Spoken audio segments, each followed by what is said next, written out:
It's time for Jefferson City Renegades Baseball on the Show Me Sports Network.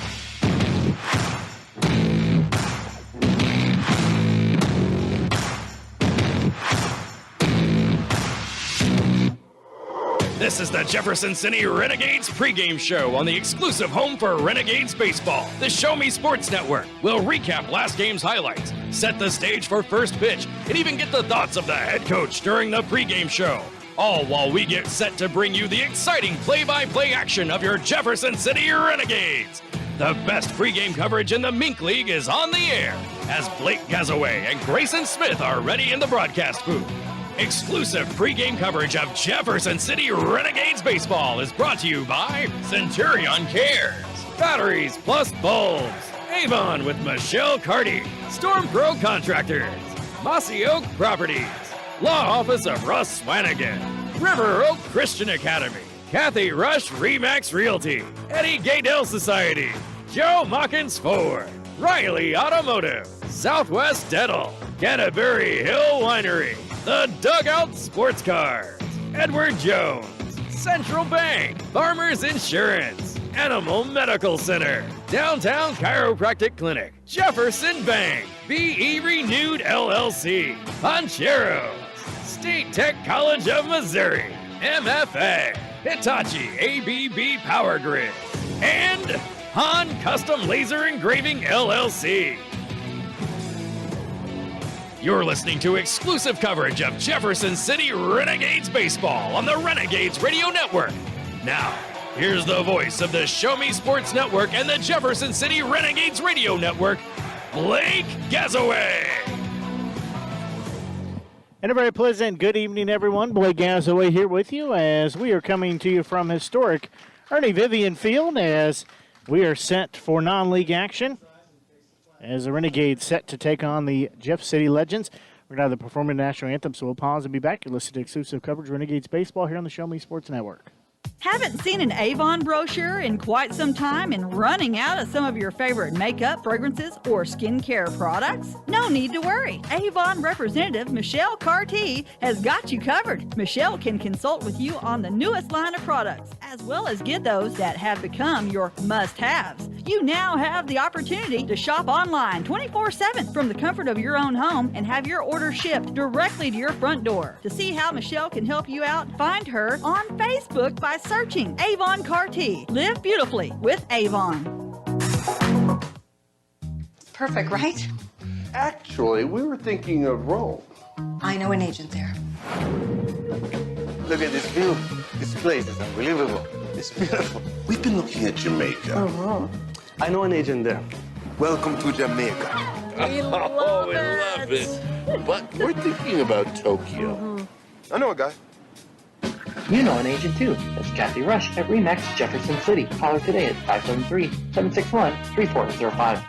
There are things in life you should always do. Always say please and thank you. Always get a good night's rest and always take care of your teeth. After all, you're only given one set of permanent teeth to last you a lifetime. Southwest Dental Care is always the place to go for the highest quality dental care. They offer comprehensive general and cosmetic dentistry services for all patients of all ages. Their experienced and compassionate team is there to help you achieve lifelong oral health and a stunning smile. To find out more about Southwest Dental Care, call them at 573-634-4909 or visit southwestdentalcarejc.com. To get the best smile in town, you must dash to Southwest Dental Care.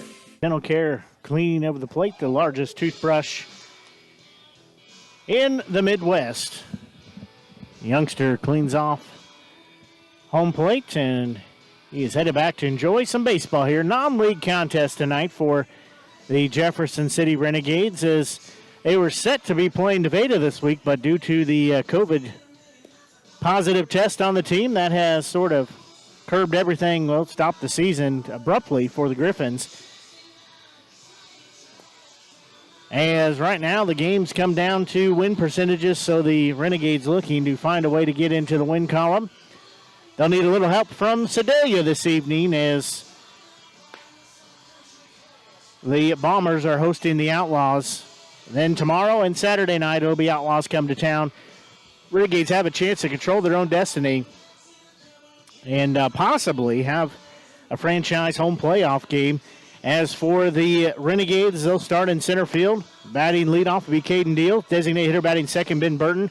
Batting third, Andrew Patton, who'll be in right field. Batting fourth will be third baseman Dawson Schuman.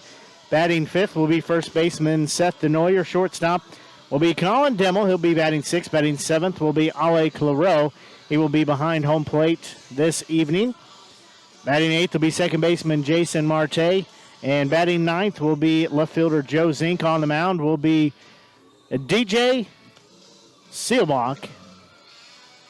As Silbach, get his stats here. He's from Topeka, Kansas, 6'3", 190-pounder, a junior at Chowan. He has pitched in 11 games, 1 start, 1 save, has a record of 0-0, 7.89 ERA, 21 and 2/3 innings worked, with 22 strikeouts, 15 walks, and giving up 30 hits. So tonight, we'll give Grayson Smith a chance to have another game to call. So Grayson, take it away. Good to be back. I'm excited to watch some Renegades baseball. Here we have leading off for the Legends, we have shortstop Bryce Kay. See, he steps into the box, and we're about to get underway with some Renegades baseball here on this really, really hot night tonight. Yeah, it says it's 77, but... First pitch is fouled away into the right side. I think it's hotter than 77. Yeah, that doesn't really seem right to me. It's a balmy 77. Second pitch from Silbach is breaking ball hit right to the third baseman, Dawson Schuman. He's going to field it, throw over to first base. Big stretch from Denoyer, but he's going to be safe at first base. It's a tough throw. Yeah, he got a tough hop, and trying to get that ball from his glove to his hand, it was a bit difficult. So he just kind of had to throw it as hard as he could, just a little too late. Batting second, we have left fielder Gage Bax. So he steps in with 1 on, no outs. First pitch delivered to him will be in for strike 1.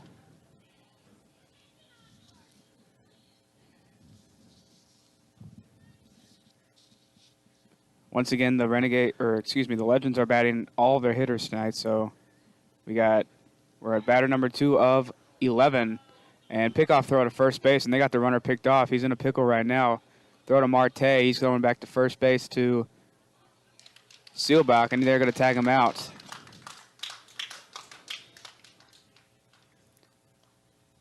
So an easy way to get rid of that runner, they just pick him right off. Yeah, that does doesn't erase the error off the scoreboard, but takes off the runner who was on board because of the error. Oh, if you look in the right field, you see that, Blake? A bunch of deer back there in the right field. Yeah, they like playing to come out out and there. watch Renegades baseball. Next pitch is a strike to Bax. He's down 0-2. Out there eating grass, watching baseball, having a good evening. I bet they're waiting for a home run as well. 0-2 pitch to the left fielder Bax. That'll be outside and away for ball 1.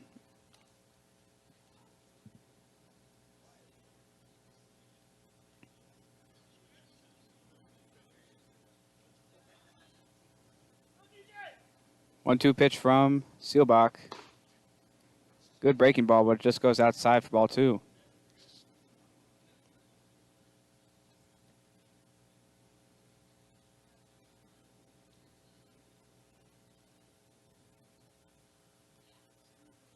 Silbach has him down 2-2.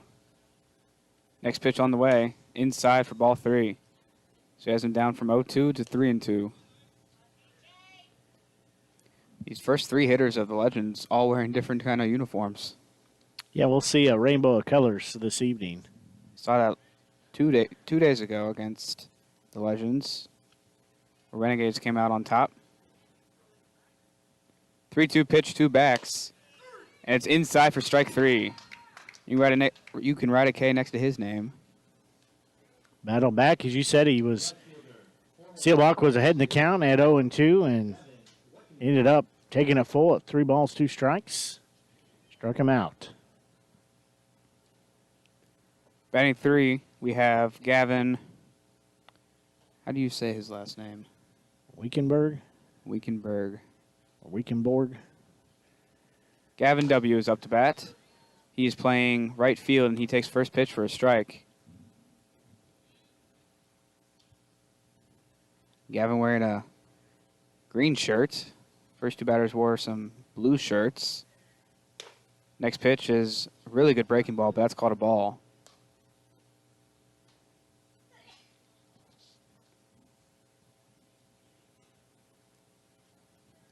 Silbach gets his pitch. 1-1 on the way.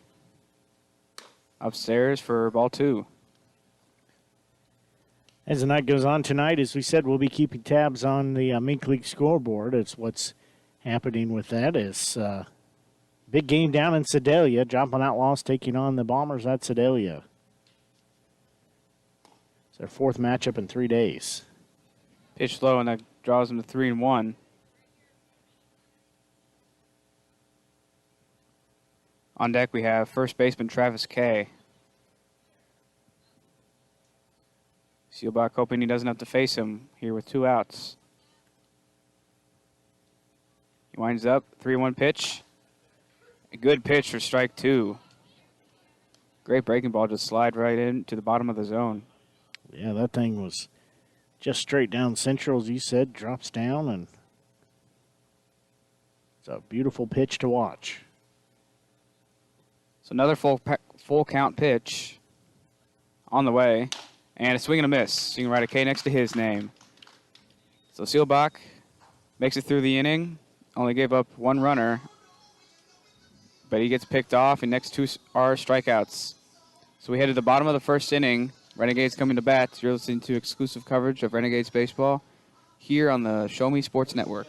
Attention class of 2021. It's time to think about your future.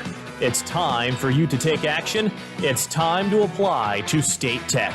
But you better hurry because space is filling up fast. In fact, more than 85% of our seats will be filled by March. So don't delay and find out firsthand why State Tech is ranked the best college in the country for the 2nd year in a row. And we are proud to be known as the employer's choice. Apply today at statetechmo.edu. As a former veteran, for 2 years I tried to get my disability and nothing worked. Then I called Wes Swinigan and he got the results that I really needed. I hear stories like this all the time where people are overwhelmed with the system.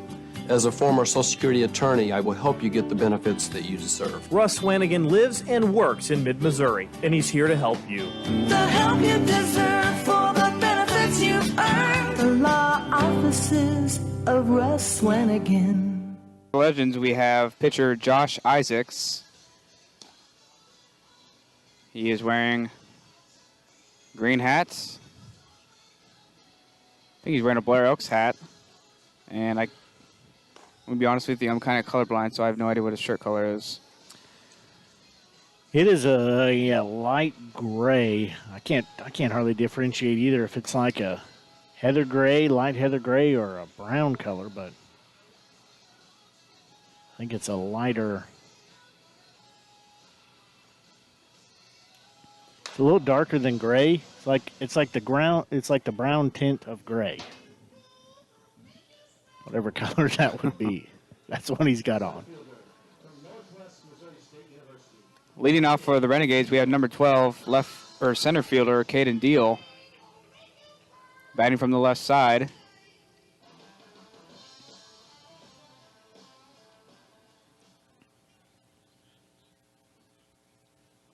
So Isaacs gets set. First pitch to Deal. This could be in there for strike 1.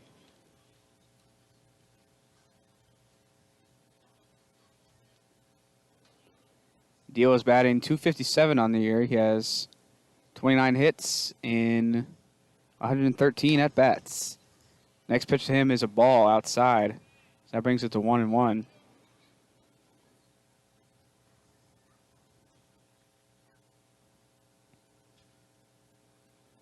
Pretty quiet night here at the ballpark, wouldn't you say? It is. There's quite a few fans that made their way out, but yeah, it definitely is quiet. It's a pretty hot night. Wouldn't blame anyone from staying inside. Hopefully they are listening to us, though. Next pitch is inside for strike 2.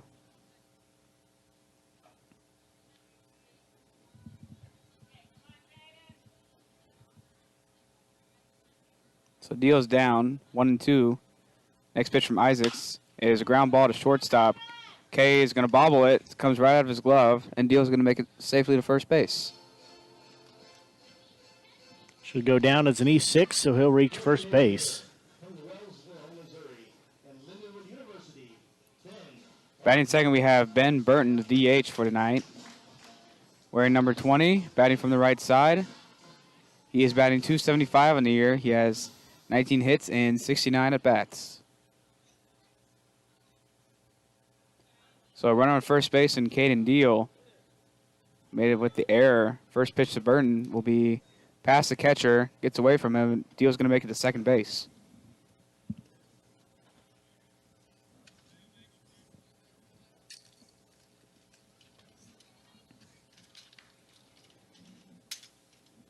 So pass ball brings Deal to second base. Burton is down, or he's ahead in the count, 1-0. Next pitch to him is a good breaking ball for strike one. That brings the count to 1-1.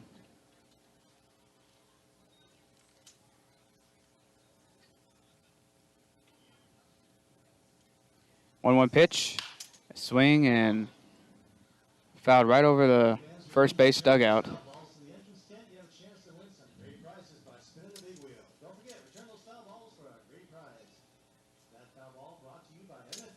Just a hair behind that on the swing. Waiting for that sun to go down. Yeah, I am too. 1-2 count on Burton. He's going to swing and foul that straight back. And we'll stay at 1-2.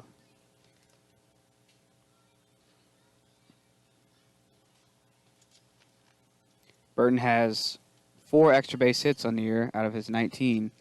He has 10 RBIs, and he also has 10 walks. So he's dealing with a 1-2 pitch. He's going to swing and hit another ground ball to shortstop. He's going to bobble that one again. He's going to throw to first base, and he's just going to get Burton out at first base. Deal does make it down to third base, though. It was a lot closer than it should have been, but still got the out. Yeah, Kay seems to be having a little trouble. Those balls just, yeah, they just get up on his hands almost too quickly. They just kind of bounce out of his glove. So here we have batting third. We have right fielder Andrew Patton. First pitch to him is going to be a breaking ball fouled straight back for strike one.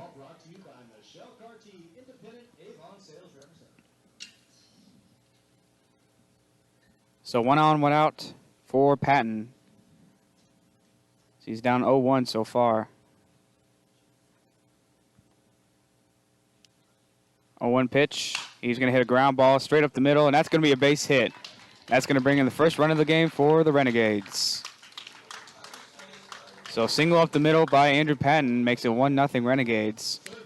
Yeah, he just chalked that on the barrel of the bat, just straight up the middle. Didn't get a lot of heat on it, but sent it straight up the middle and goes for an RBI single. Sometimes it's not about how hard you hit them, it's about the placement, and that was just about the perfect spot right there. Yes, you are correct. Batting fourth, we have third baseman Dawson Schuman. So he takes first pitch breaking ball for a strike.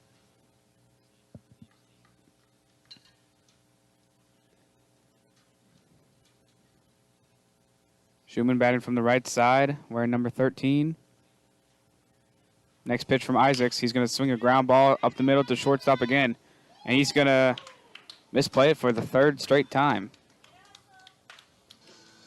He's having a tough start to the game out there at shortstop. It's going to be a second error in the first inning. He might be a little tired as he played quite well in game one. Sorry, that would have been game two of the season. Try that again, game two between the two teams. That was a couple nights ago. Batting fifth, we have first baseman Seth Denoyer batting from the right side, wearing number 15. My memory's right. He's on first base. This is only the second game that Carter Mize has not played, and only 3 or 4 that he hasn't been on first base.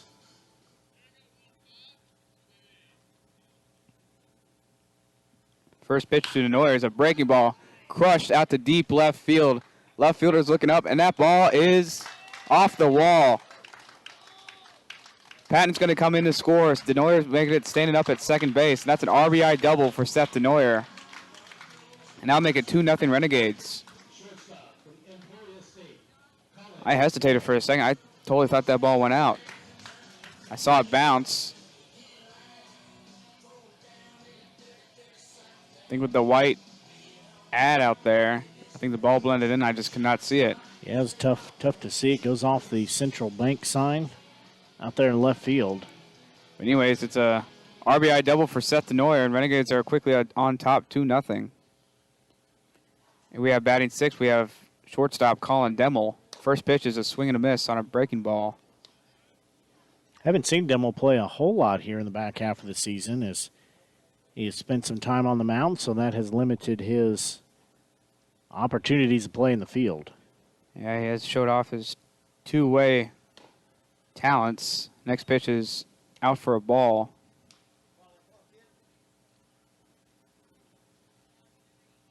He's batting from the right side, wearing number 28. One's across the board. 1 ball, 1 strike, 1 out. 1 runner on. Next pitch is past the catcher to the backstop. He's going to field it, and runner's going to come in and score. I said 1 on. I didn't see Schuman through this pole in front of me, so he does come in to score. And runner also makes it down to third base. So now it is 3-0 Renegades here in the first inning.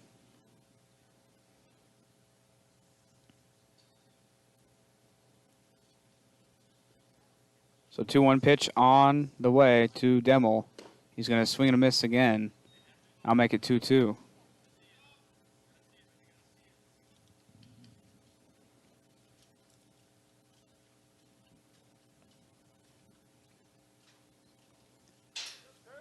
Two-two. Outside past the catcher again. Denoyer's going to stay put at third base, though. This catcher gets to that ball pretty quick.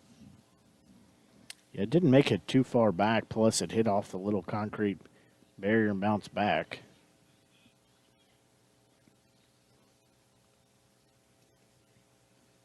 So Demmel has a full count on him. Full count pitch. He's going to hit a ground ball. That ball's going to be foul. Right down the third baseline. Nice barehanded grab by Deal coming out of the dugout.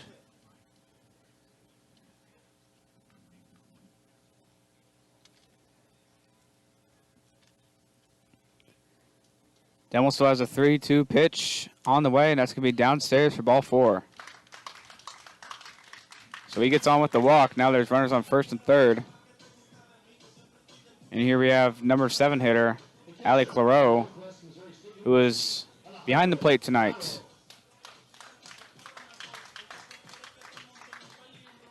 We saw the other night against the Legends. Ali Clareau had a RBI double to tie up the game in the 9th inning, which led to a walk-off win against the Legends. Down 2-0. They won 3-2. First pitch to Clareau. Really good breaking ball, but it's called a ball. So it'll be ball 1.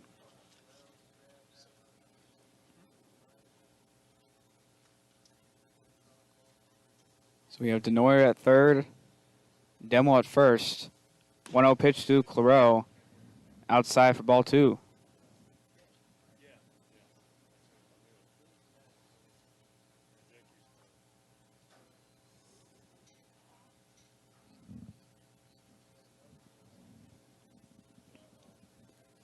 Two-no pitch to the catcher, Clareau, and that's inside, or in the strike zone for strike 1.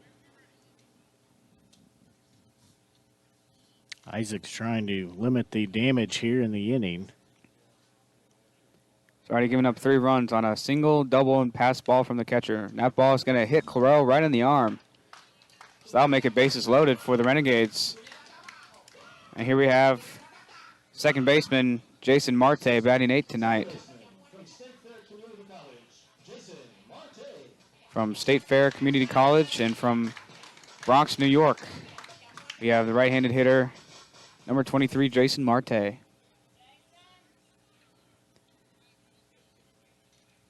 He is hitting with bases loaded with 1 out. First pitch from Isaacs. He's going to hit a ground ball right to shortstop. He's going to field it. He's going to throw to second base. And that throw is in time. He was on the bag. But run is still going to come in and score. So I'll make it 4-0 Renegades.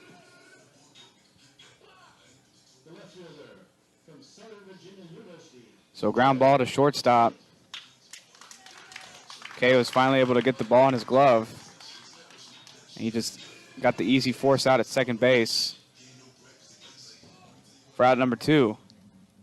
So now it's 4-0 Renegades. Runners on first and third. Here we have left fielder Joe Zink up to bat. First pitch is called strike 1. Zink won it the other day for the Renegades with a walk-off hit by pitch. Something you don't see every day. 0-1 pitch. Down there for strike 2.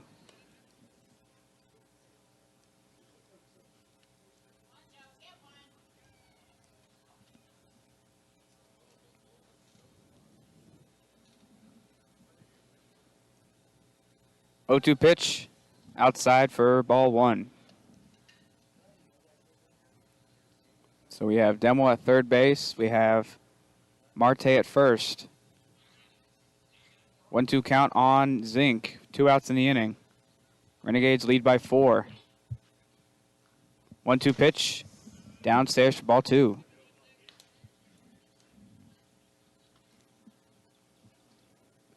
So far, Isaacs is struggling on the mound. Giving up a couple hits, giving up a walk. Wild pitch. And then there's strike 3. Swing and a miss by Joe Zink. So Renegades score 4 runs here in the bottom of the first inning. Legends are coming up to bat.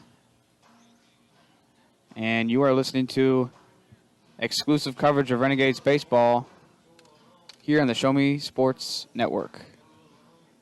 At Centurion Cares, for more than 3 decades, their focus has been on exceeding customer expectations for contact center software solutions for forward-thinking businesses. Their innovative communication solutions include utility interactive voice response software that allows for smart communication features that let your utility deliver superior customer service 24/7. They also provide other streamlined services like automatic call distribution, predictive dialer, outbound call notifications, cloud services, automated customer callback, reporting, and quality assurance. Your customers will have access to information they need quickly and accurately. Most importantly, this allows customers to interact with your business on their terms at times that are convenient for them. To find out more about how Centurion Cares can help your business, call them at 727-421-5300 or look them up online at centurioncares.com. Centurion Cares, innovative communication solutions.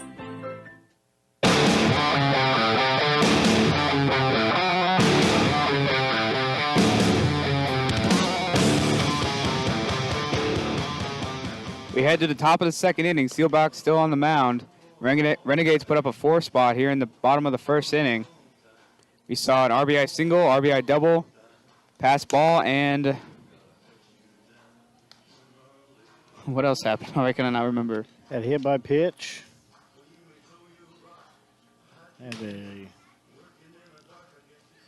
Had a plethora of errors. Oh, that's right. There's a force out at second base. Struggling to remember for a second what happened there. Big inning for the Renegades. We haven't really seen them score early that much, but it's good to see that here.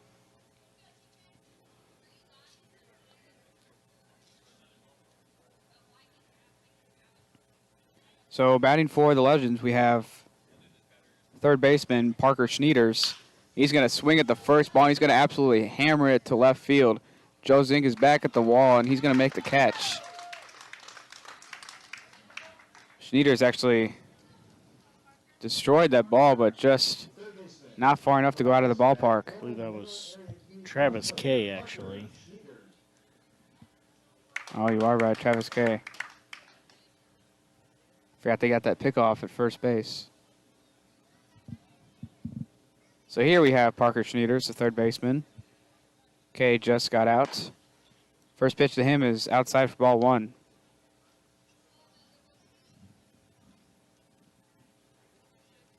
With the ball took Zink back clear to the warning track, but he was able to track it down. 1-0 pitch to Schneider. He's going to hit a ground ball, base hit in the right field. That ball was hit really hard in the right field. Good piece of hitting by Schneiders. Took that to opposite field. Batting sixth, we have second baseman Cameron Morris. And he is the first player in the lineup to actually be wearing a Legends uniform.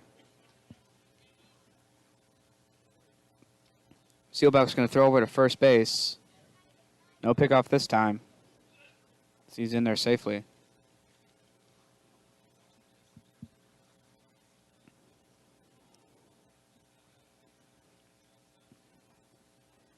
So first pitch to Morris, quick pitch. That's inside for ball one.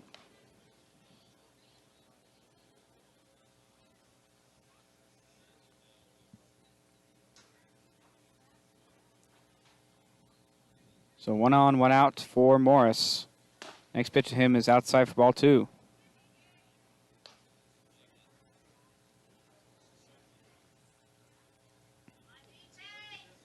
Silbach, who we usually see relieving in most of the Renegades games, is starting tonight.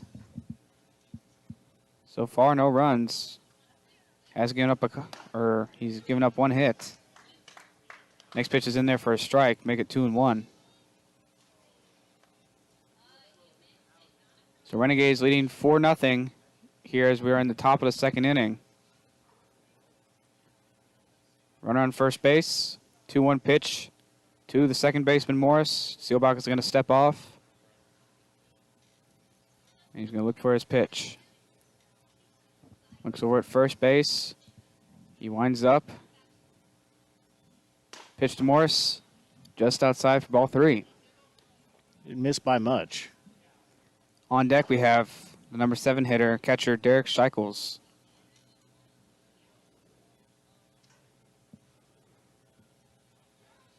It's a 3-1 pitch to Morris, and that's outside for ball 4.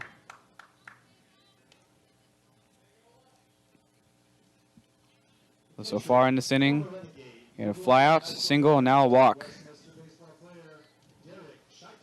Here we have Derek Shackles coming up the bat.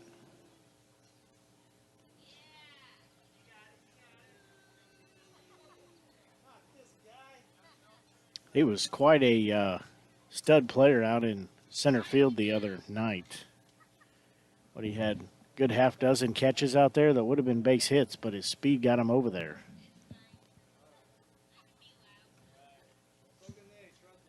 Was that Shackles or is that Paschal?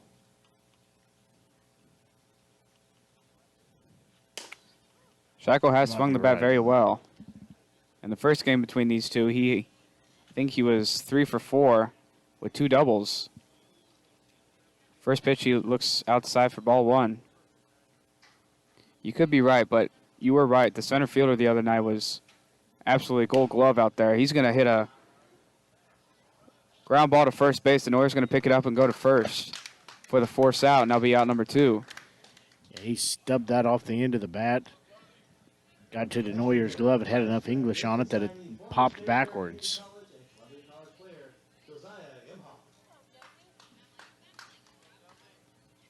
Batting 8, we have extra hitter Josiah Imhoff.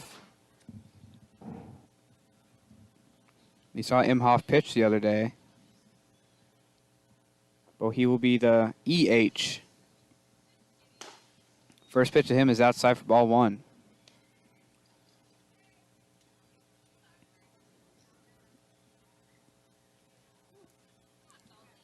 We have runners on second and third, 2 outs. 1-0 pitch to Imhoff. Outside for ball 2. Sun is slowly setting here at historic Ernie Vivian Field. Still pretty hot, though. Warm day for baseball. Once it gets down, it should cool off a little bit. It should, yeah. But then we'll see the bugs come out. 2-0 pitch to Imhoff is down for ball 3. Yeah, I didn't grab the little gizmo to keep the bugs away from the other vehicle. I was loading stuff into my truck.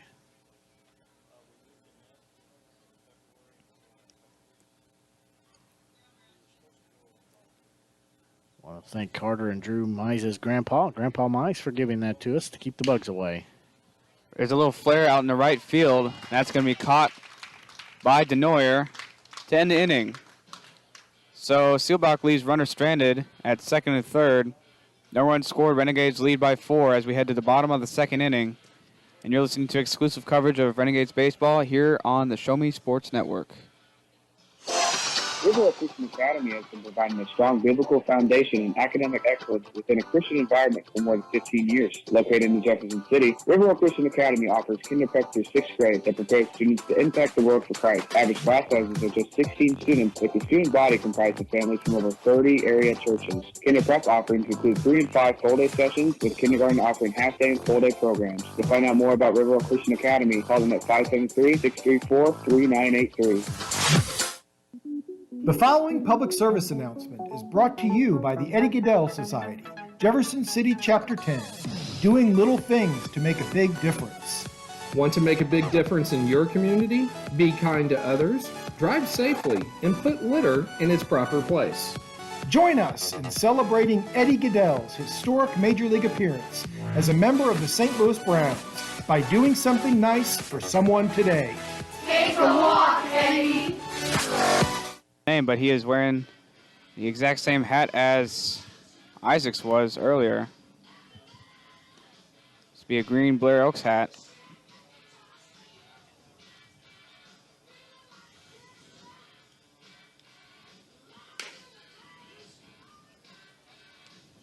Coming up in this inning, we have top of the order back again. We have Deal, Burton, and Patton as our pitcher finishes up his warm-ups, and here comes a Deal to step into the plate. Top of the third inning at Sedalia, still tied at 0-0.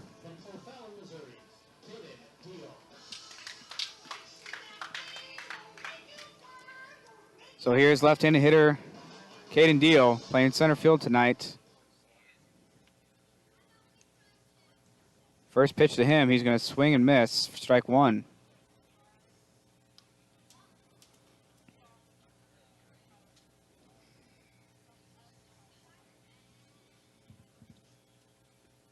Oh, 1 pitch to Deal. He's going to hit a ground ball to shortstop K. He's going to field it. He's going to throw it. Low throw. And good pick by the first baseman. He's going to be safe at first base. So that would probably be infield hit for Caden Deal. As here is designated hitter Ben Burton stepping up to the plate with 1 on and no outs. Renegades still lead by 4. So he plated 4 runs in the top or bottom of the first inning. First pitch to Burton is a breaking ball in there for strike 1.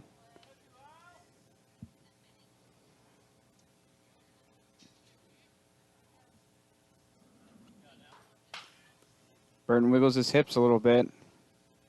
Gets his bat, his hands close to his head. 0-1 pitch to him is going to be inside for strike 2.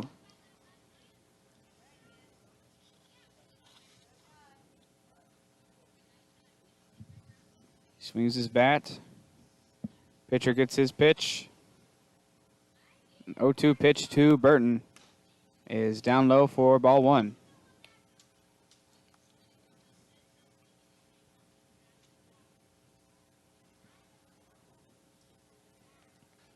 So we have Deal at first base.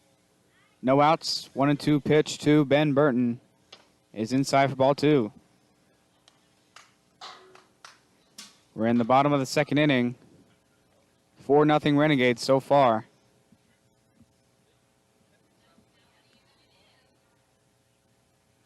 Even 2-2 pitch to Burton. He's going to hit a ground ball to shortstop K. He's going to field it.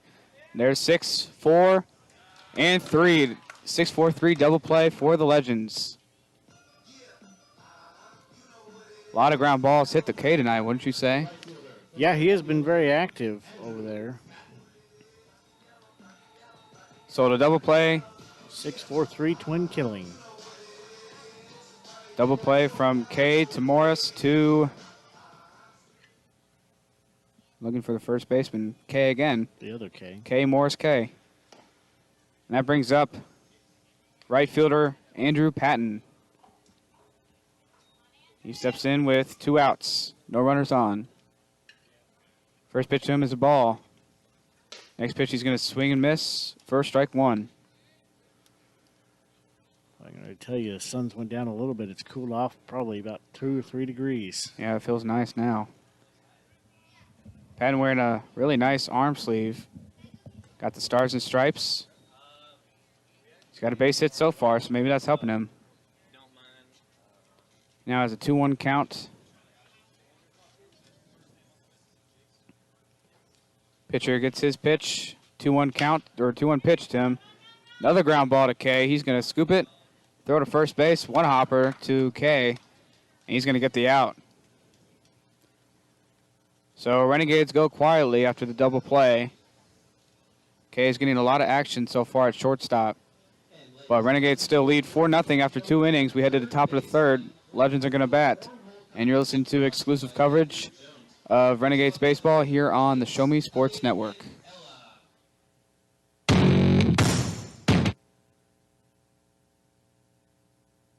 There are things in life you should always do. Always say please and thank you. Always get a good night's rest, and always take care of your teeth. After all, you're only given 1 set of permanent teeth to last you a lifetime. Southwest Dental Care is always the place to go for the highest quality dental care. They offer comprehensive general and cosmetic dentistry services for all patients of all ages. Their experienced and compassionate team is there to help you achieve lifelong oral health and a stunning smile. To find out more about Southwest Dental Care, call them at 573-634-4909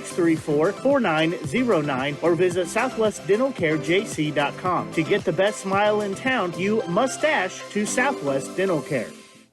Haven't seen an Avon brochure in quite some time and running out of some of your favorite makeup, fragrances, or skincare products? No need to worry. Avon representative Michelle Carty has got you covered. Michelle can consult with you on the newest line of products, as well as get those that have become your must-haves. You now have the opportunity to shop online 24/7 from the comfort of your own home and have your order shipped directly to your front door. To see how Michelle can help you out, find her on Facebook by searching Avon Carty. Live beautifully with Avon. We head to the top of the 3rd inning. Renegades still leading by 4-0 after 2. Silbach, DJ Silbach is still on the mound for the Renegades, wearing number 27. Here we have the number 9 hitter, Josh Isaacs, who started out pitching for tonight's ball game, but I think he's already been replaced. And I was right earlier. He is former Blair Oaks player. He's wearing his hat tonight. First pitch to him from Silbach is a really good breaking ball for strike 1. That thing just slid right into the strike zone. So 0-1 pitch to Isaacs is a good fastball in there for strike 2.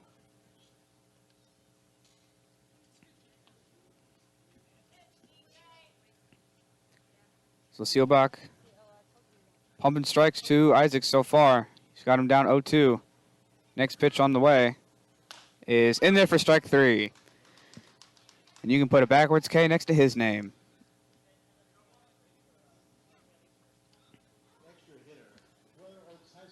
And here we have the number 10 hitter, the extra hitter, in Kevin Hagner. Hagner batting from the right side. First pitch from Silbach is breaking ball inside. We saw Hagner do it all the other night, as he was also another one of those two-way players. He pitched and he hit.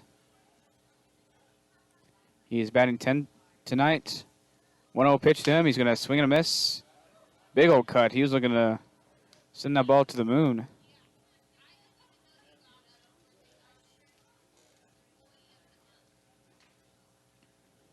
So he steps back in.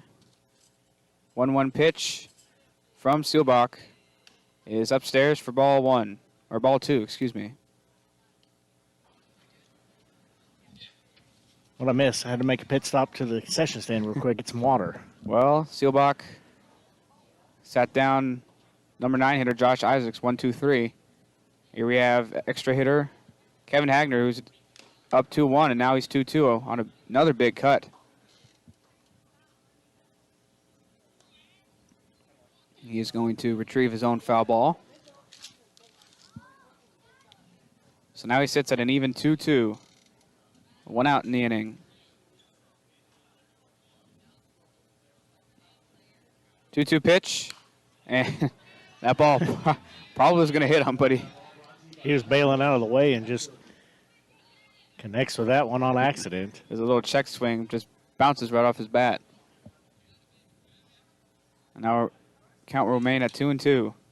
Silbach nods his head, gets his sign. 2-2 pitch is a really bad swing and a miss, and you can write a K next to his name.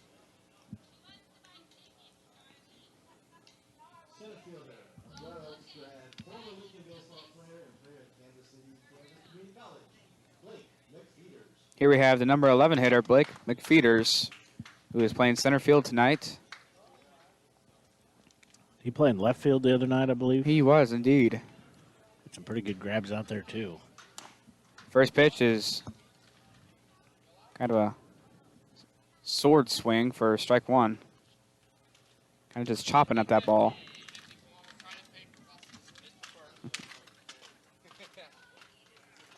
Silbach's 0-1 pitch to him is going to be outside for ball one. Hamilton Anderson, one of the players walking around with a 50-50 raffle. I think his math is a hair wrong. He said 50% chance he'll win. 1-1 pitch to McFeeters is in there for strike two. He's one of the smartest, I mentioned that, one of the smartest players on the team. Full of a lot of useless knowledge, but I think his math skills might leave a little to be desired. Oh, if he's usually behind the backstop. Tends to be one of the more smarter players on the field. Next pitch from Silbach is way outside past the catcher for ball two. As the on-deck hitter, Henry Baxis, will retrieve that foul ball.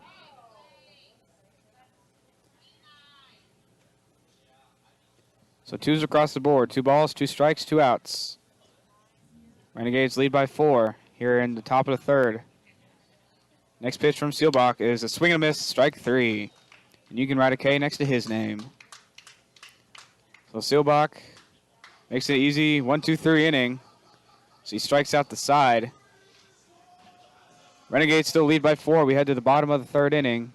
You're listening to exclusive coverage of Renegades baseball here on the Show Me Sports Network. Perfect, right? Actually, we were thinking of Rome. I know an agent there. Look at this view. This place is unbelievable. It's beautiful. We've been looking at Jamaica. I know an agent there. Welcome to Jamaica. We love it. But we're thinking about Tokyo. I know a guy. You know an agent too. That's Kathy Rush at RE/MAX Jefferson City. Call her today at 573-761-3405. Attention class of 2021. It's time to think about your future. It's time for you to take action. It's time to apply to State Tech. But you better hurry because space is filling up fast. In fact, more than 85% of our seats will be filled by March. So don't delay and find out firsthand why State Tech is ranked the best college in the country for the 2nd year in a row. And we are proud to be known as the employer's choice. Apply today at statetechmo.edu.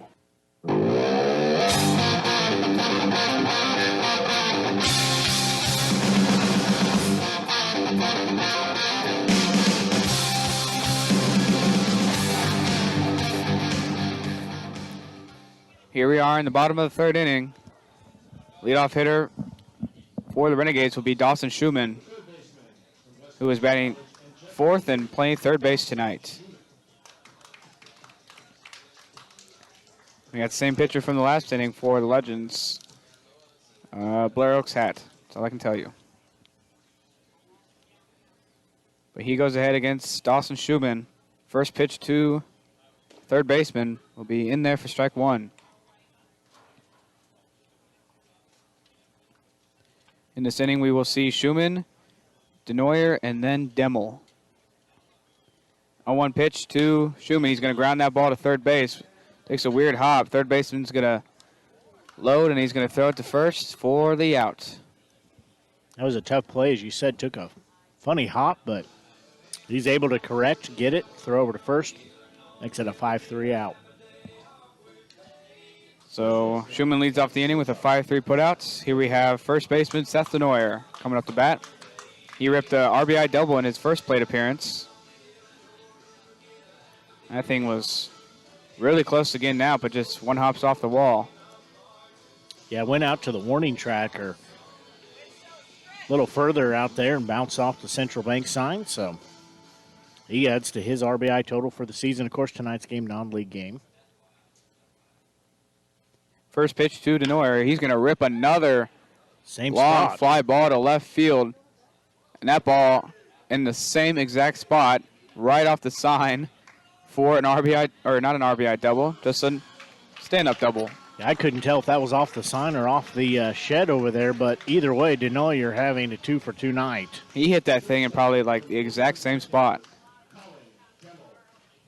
This is what the Renegades need to do. Is it's going to be a tough matchup tomorrow night and Saturday night. They control their own destiny, though, but they've got to win one, if not possibly both games against Joplin to have a chance to have a home playoff game. That'll be the first in franchise history, first home playoff game. So Denoyer is at second base with a double. First pitch to shortstop Colin Demmel will be a ball. We know the Renegades will play in the playoffs. It's just a matter of where they're going to play. Joplin leading Sedalia right now 2-0. We'd really like the Bombers to hang another loss on the Outlaws. Next pitch to Demmel is going to be outside for ball 2. Tonight's game, as we said, paying attention to that in Sedalia. Fourth game in 3 days for them so far. And Demmel's going to rip a high fly ball into deep center field, or deep left field. Completely missed that ball. Denoyer's going to tag up from second base. He's going to get in there safely. So gutsy move, tagging up from second on a fly ball to left field. But he makes it in there safely, and here we have number 7 hitter, Alec Clareau. Must be the spot for the Renegades to aim for tonight. Yeah, Demmel's, couldn't see the ball, I just saw the center fielder running. So I figured it out. It was in left field. So first pitch to Clareau. It's going to be upstairs for ball 1.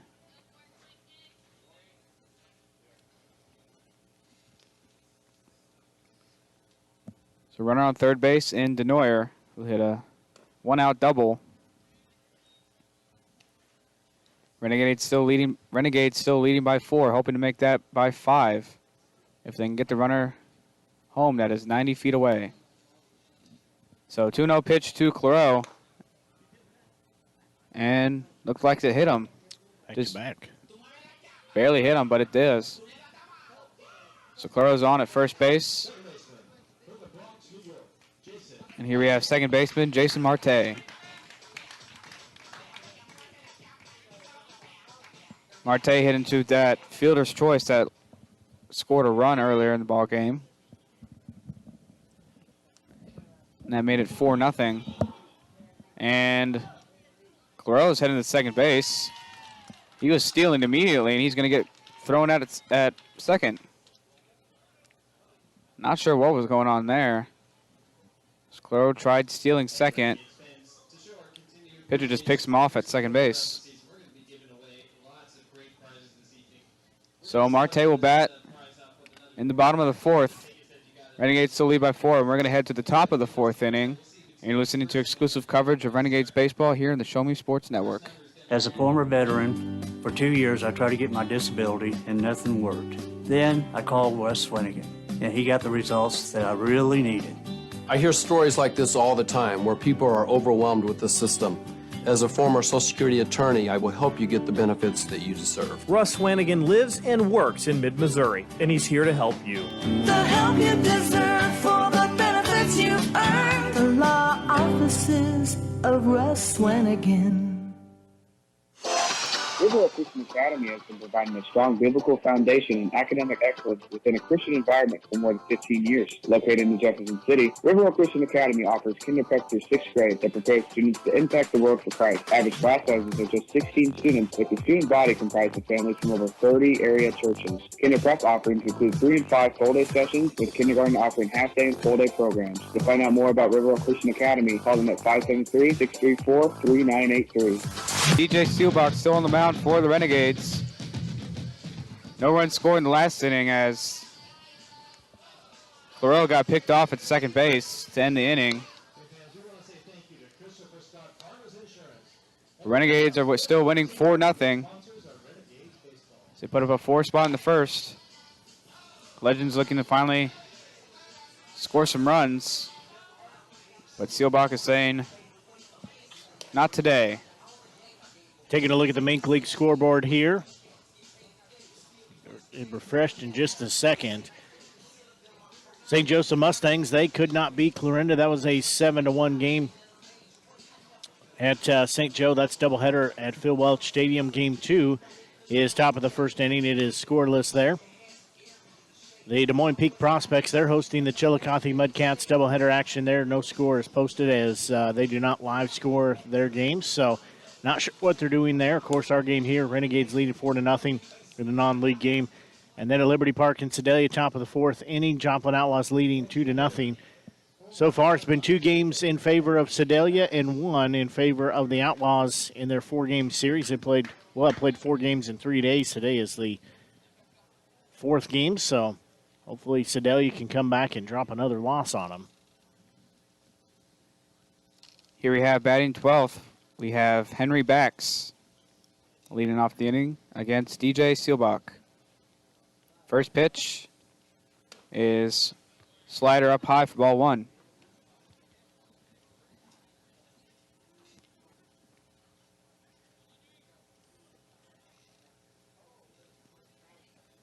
One-0 pitch to Bax. Upstairs again for ball 2. Bax with the only number on the team. He is number 23. Just like... At least he is today. Yes, he is.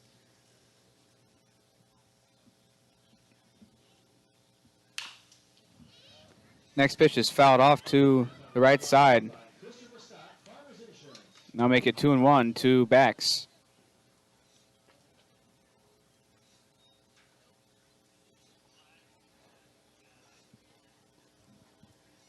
So heading the count.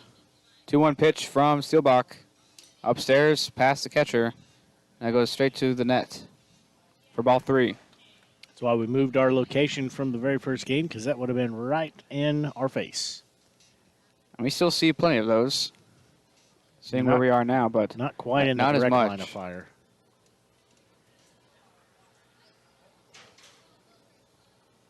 So Bax is ahead 3-1. Next pitch from Silbach. Upstairs for ball 4. So leadoff walk for Bax. And that brings the top of the order, Bryce Kay, the shortstop, who has been very, very busy defensively so far tonight. I have to say 2K's got the best beard on the team. I would have to agree with you there. I think subsequently he might have the only beard on the team, but that's beside the point. At least it looks good, right? Absolutely. First pitch to Kay. He thought about it, but he won't. Now be ball 1 outside.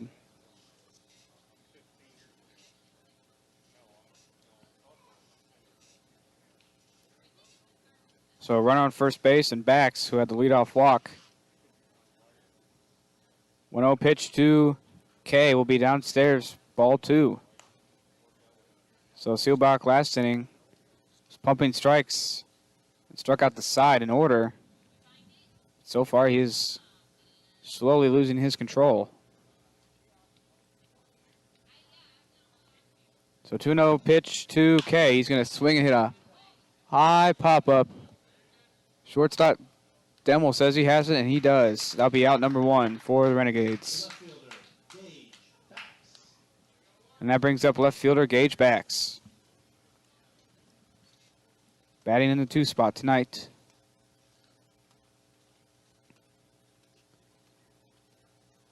So Legends have 1 on, 1 out. Silbach gets his pitch. First pitch is going to be away for ball 1. Crow doing a good job of popping up, snapping those hips around in case he decides to throw to first.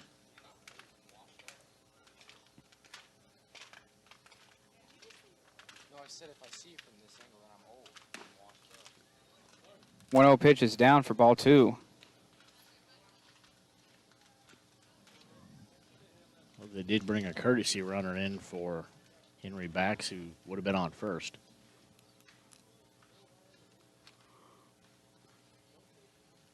Two-0 pitch is swung on a miss for strike 1.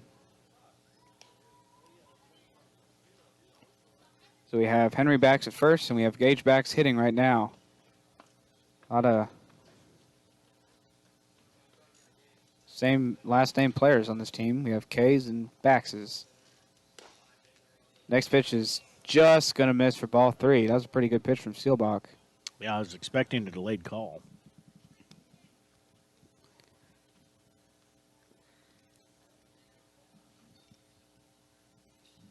So 3-1 pitch, 1 out, 1 on. Silbach delivers. He's going to hit a ground ball. It's going to stay fair. It's going to go to Dawson Schuman, third baseman. He's going to just lightly toss it. I shouldn't say lightly. He had a good throw on that, off balance, to get the out at first base.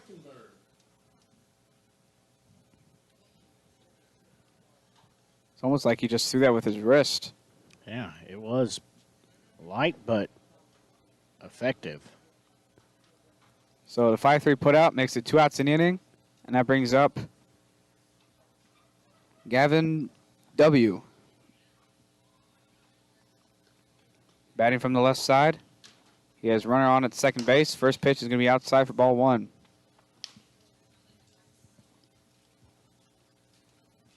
Hey, guy.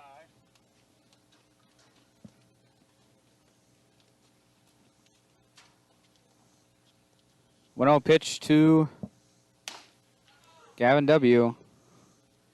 That's going to be taken for strike 1.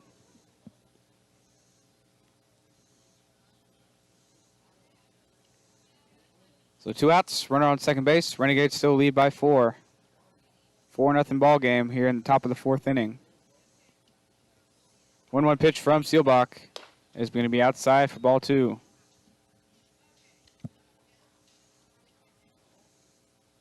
Silbach slowly getting a little frustrated with himself. See, he struggles a little bit with the strike zone.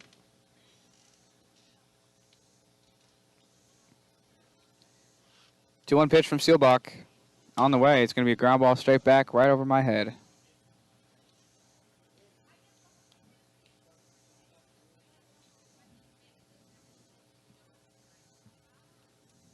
Hamilton Anderson getting the night off tonight. He'll jog out and get that. So 2s across the board, 2 balls, 2 strikes, 2 outs. 2s are wild. Pitch from Silbach, just outside for ball 3. He wanted that pitch. It's interesting watching Silbach's motion, too, as we said. He pitched a couple nights ago, as he really keeps that ball tucked back as long as possible and kicks the left leg out and gets the left arm out there, and then he snaps forward and gets that ball to home plate. Runner on second, thinking about running. And he doesn't, and that will be ball 4. And that will bring up first baseman Travis Kay.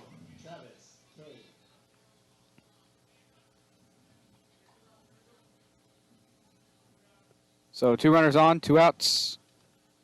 First baseman Travis Kay batting from the right side.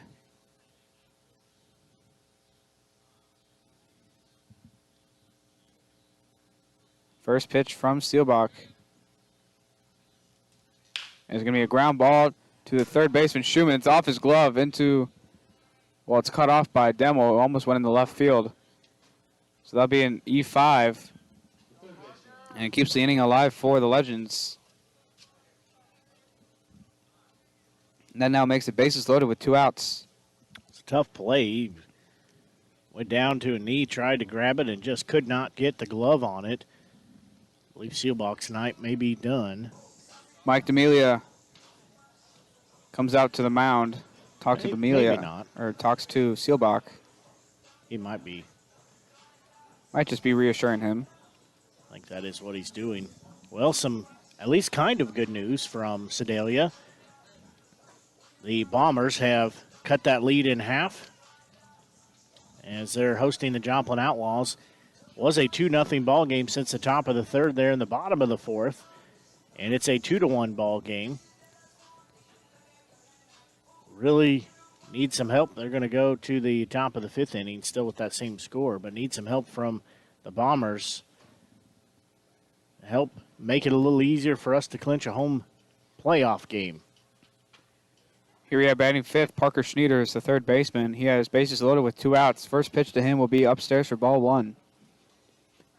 Close pitch. That could have been called either way, in my opinion, but that makes it 1-0 to Schneiders.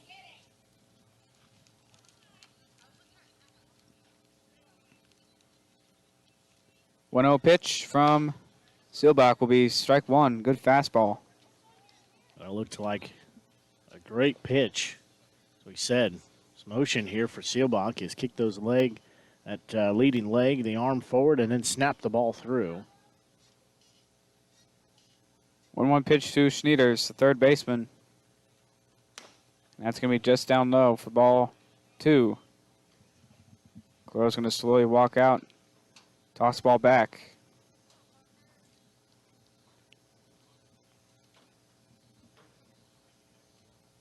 This base is still loaded, 2 outs. Silbach nods and gets his pitch. 2-1 to Schneiders. On the way. He's going to hit a ground ball right back to Silbach. Mr. Cool right there. He's going to toss it to first. And Schneiders isn't even going to try to run first base. He runs straight to the dugout. So no runs given up. Bases left stranded. Silbach gets out of it. We head to the bottom of the 4th inning. Renegades still winning by 4. 4-0 ball game. And as you're listening to exclusive coverage of Renegades baseball here on the Show Me Sports Network. At Centurion Cares, for more than 3 decades, their focus has been on exceeding customer expectations for contact center software solutions for forward-thinking businesses. Their innovative communication solutions include utility interactive voice response software that allows for smart communication features that let your utility deliver superior customer service 24/7. They also provide other streamlined services like automatic call distribution, predictive dialer, outbound call notifications, cloud services, automated customer callback, reporting, and quality assurance. Your customers will have access to information they need quickly and accurately. Most importantly, this allows customers to interact with your business on their terms at times that are convenient for them. To find out more about how Centurion Cares can help your business, call them at 727-421-5300 or look them up online at centurioncares.com. Centurion Cares, innovative communication solutions.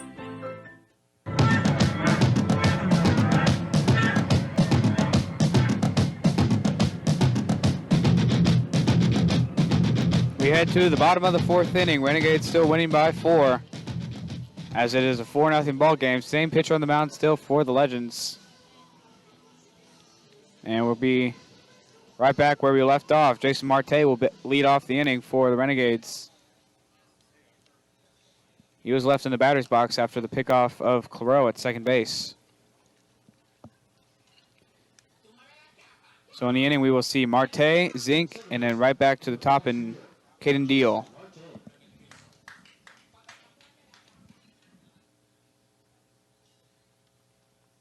First tip pitch to Marte. He's going to crush that one down the left field line. Is it fair or foul? It's just going to be foul. I lost that one off the bat. Saw him absolutely crush it, but it was just foul. 0-1 pitch to Marte. Out of a real slow curveball. Yeah, that was an off-speed delivery. Took just a little bit off of that one. Almost like an Ephus pitch. Next pitch to Marte is a rope out to left field, and that's going to be a base hit. Absolute laser off the bat of Jason Marte, and he leads off the inning with a leadoff single.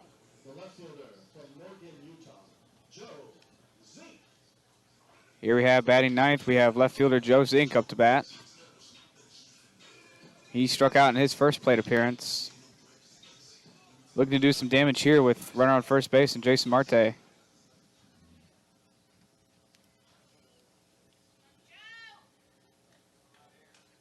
First pitch to Zink is going to be in the dirt for ball one.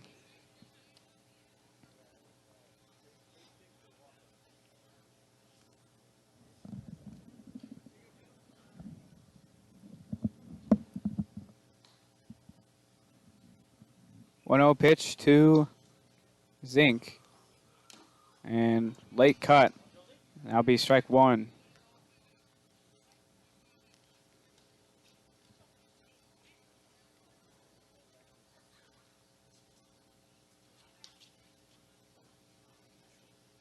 So 1 ball, 1 strike, 1 runner on. 1-1 pitch to Zink is going to be a curveball down in the dirt for ball 2.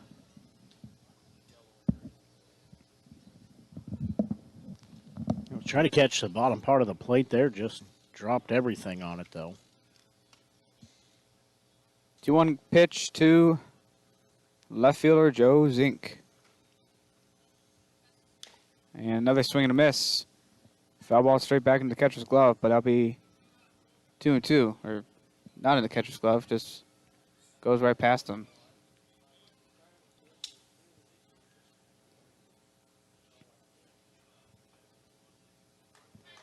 So 2 balls, 2 strikes on Joe Zink. Here goes his bat.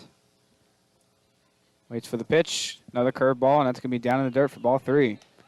And he takes the count full. Still nobody out here in the bottom of the 4th inning. We have Jason Marte at first base. So you get a laser for a leadoff single. Check swing. And he's going to be rung up for strike 3. That brings back the top of the lineup in Caden Deal. Center fielder for tonight's ball game.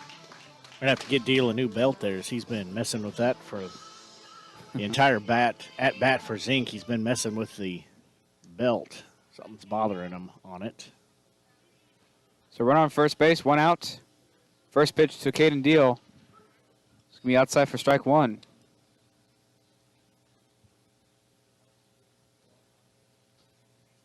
Well, sun is finally going down, getting cooler here at the ballpark as we are in the bottom of the 4th inning here at historic Ernie Vivian Field. 0-1 pitch to Caden Deal is bouncing the dirt. Catcher does a good job of blocking it, and that'll be ball 1. Shackles was quickly trying to gather that ball, keep Marte on first base.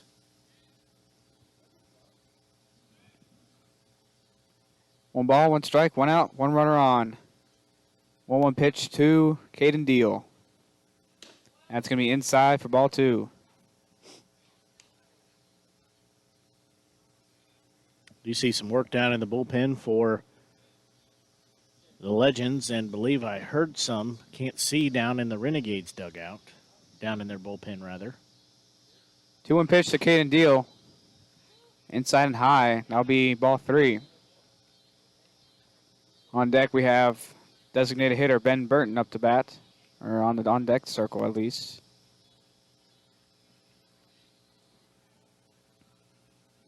Marte still standing at first. 3-1 pitch to Deal. That's going to be inside for ball 4. As he tosses his bat, tosses his guard. And that brings up Ben Burton. See, he's still messing with the belt there. Probably happy he got a walk, so he didn't have to mess with it while he's running. So runners on first and second for designated hitter Ben Burton.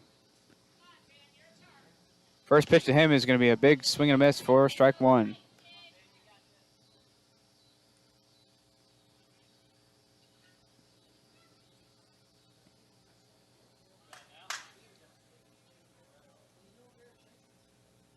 A 1 pitch to Burton on the way. It's going to be a changeup down low for ball 1.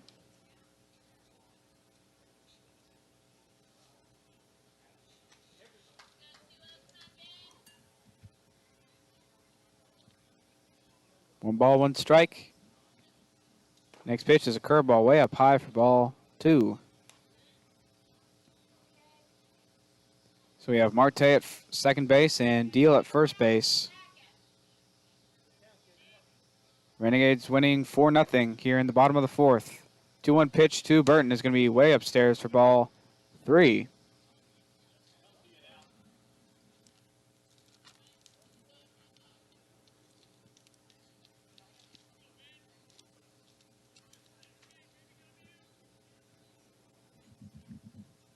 So 3-1 count to Burton.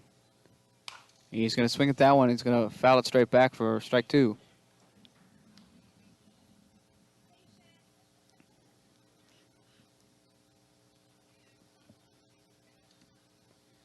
And that brings the count to full.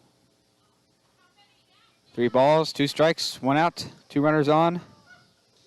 4-0 ball game for Renegades. Full count pitch in the dirt for ball 4, and that's going to make the bases loaded.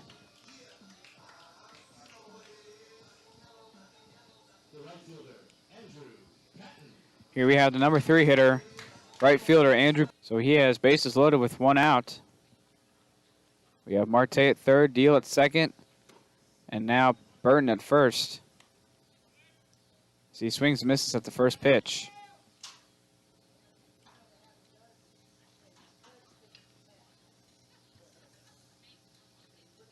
Oh, 1 pitch to Patton. Another big swing. That's going to be strike 2.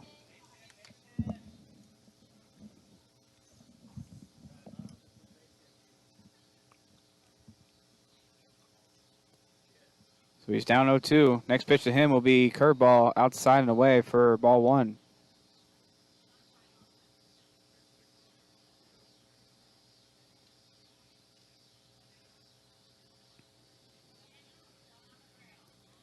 One-two pitch. He's going to slice that one foul. They got him to reach out on that one. Yeah, just kind of stuck his bat out. Stays alive at 1-2.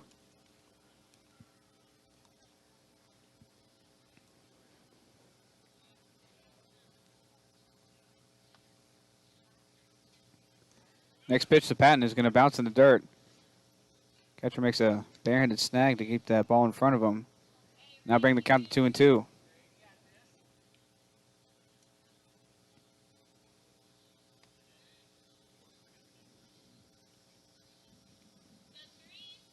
So 2-2 pitch to Patton.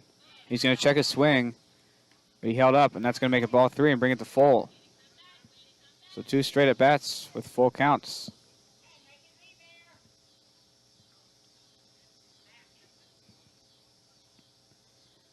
Full count, 1 out, 2 runners or bases loaded. And he's going to swing and miss. Catcher drops the ball, and he will be out number 2. That brings up third baseman, number 4 hitter, Dawson Schuman. Yeah, Patton started to run down to first base, but it is occupied by Burton.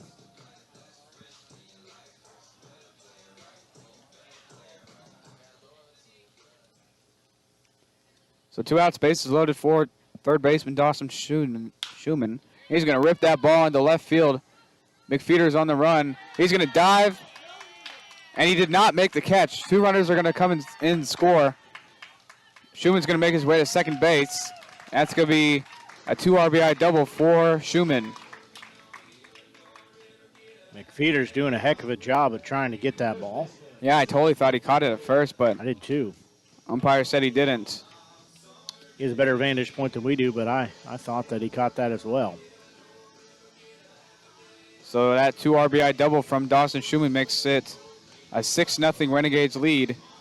And that brings up first baseman Seth Denoyer, who already has 2 identical doubles on the night.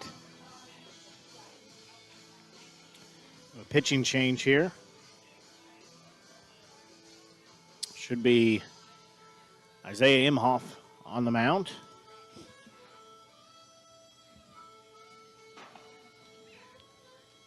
So he will come in relief effort here for the Legends.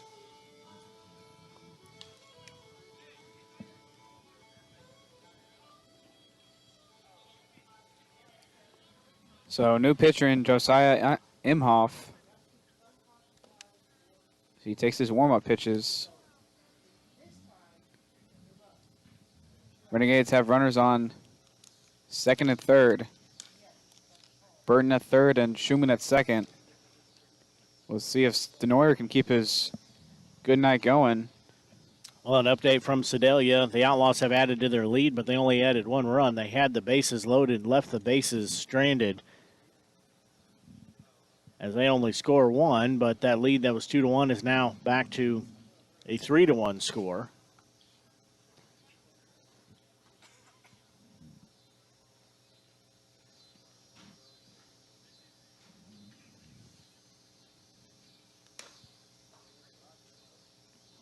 Good thing about, you mentioned, see if Denoyer could keep this going. These games tonight, last night's game, and then the game the night before that was against the Legends team. That would make it Tuesday, if I'm not mistaken. You are not. Said Hamilton struggling with his math, struggling with the days of the week, but this is good to give him hopefully a confidence booster. And hopefully let the guys start peaking a little bit here as they try to get ready for the Joplin Outlaws to come to town. They'll be in town tomorrow and Saturday. And barring what happens tonight as Outlaws at Sedalia, Renegades know they have to win one, but it would be a question if they could clinch home field advantage if they win one, but really they just need to win two and make it easy on themselves. So Denoyer steps in. First pitch to him will be past the catcher, and runner's going to come in to score. That's Burton. He's going to make the third, or he's going to make it to home plate and score. Schuman makes it down to third, and that's going to be a 7-0 lead for the Renegades.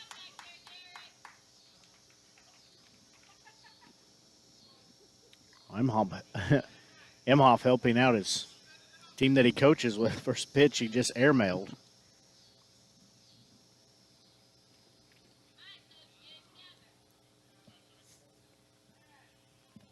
Got a big smile on his face.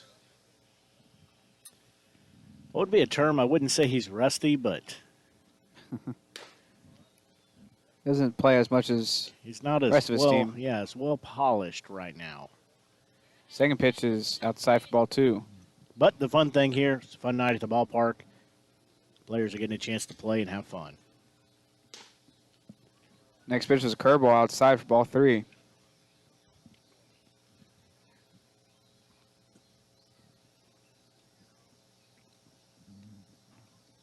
So runner on third base and Schuman. 3-0 pitch to Denoyer. That's going to be strike one.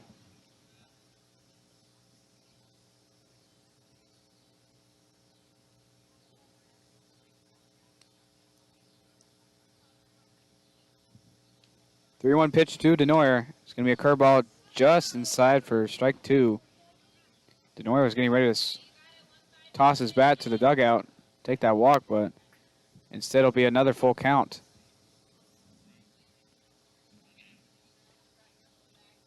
So full count. Denoyer gets in his two-strike stance. 2 outs. Runner on third base. Renegades leading by 7. Next pitch will be outside for ball 4. So there he gets his walk. He is so far 2 for 2 with a walk.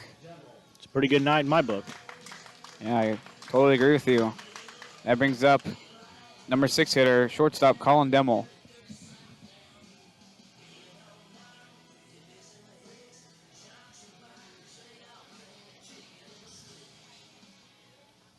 So Renegades winning 7-0 so far here in the bottom of the 4th inning. Pickoff throw to first base, and Denoyer will be in there safely.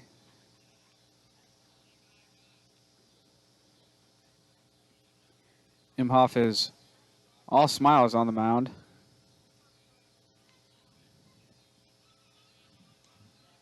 He gets ready to throw his first pitch to Demo, and he's going to try and pick off Denoyer again. Oh, you're a little closer to the base that time.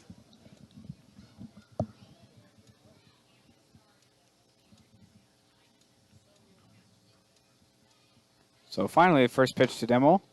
It's going to be upstairs for ball one. So we have runner at third base and Dawson Schuman, runner at first base and Seth Denoyer.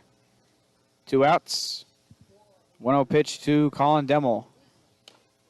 And it's going to be in there for a strike. Catcher drops it. Has to pick it up. Wasn't far enough away, though, for Schuman to really think about coming home.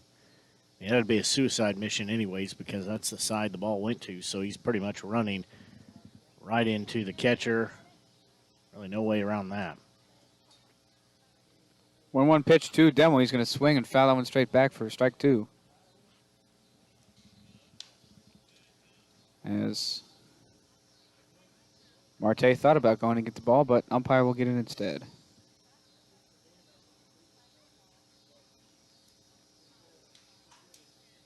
So Demo's down 1-2. 2 outs, 2 runners on. Renegades lead by 7. Imhoff gets in his stance. Runner goes to second base. He stays put. Next pitch is up high for ball 2. Denoyer had a good bluff there like he was going to second.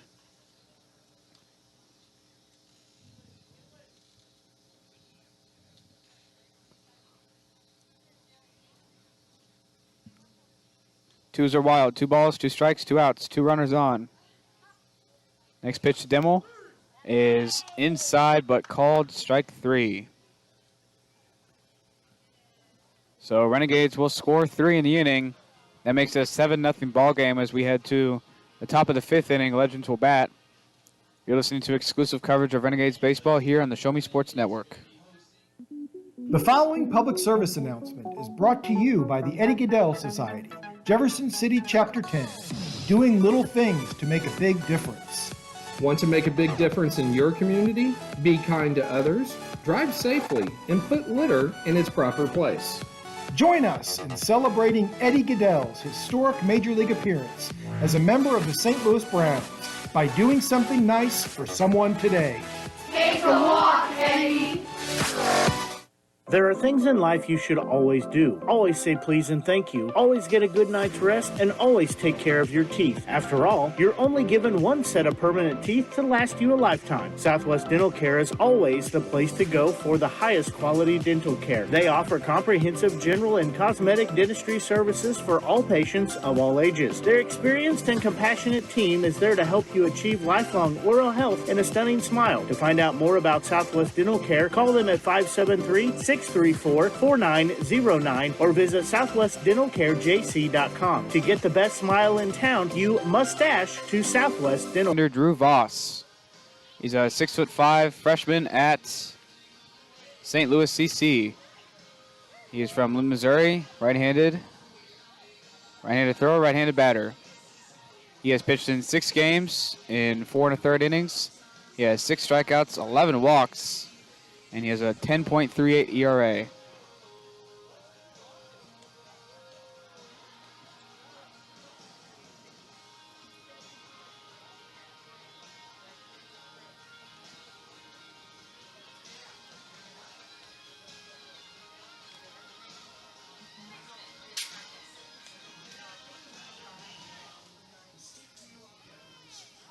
Seven runs on 6 hits and 1 error. No runs, 2 hits, and 2 errors for the Legends.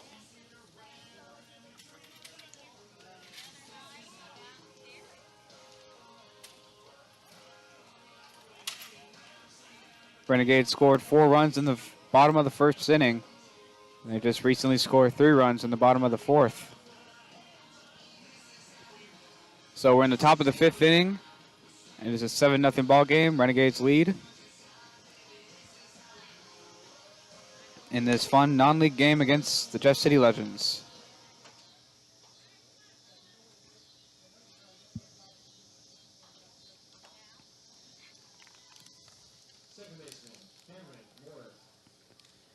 Leading off the 5th, we have second baseman Cameron Morris for the Legends.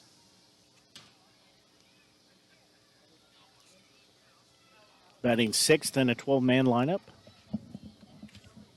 and not something you get to say every day.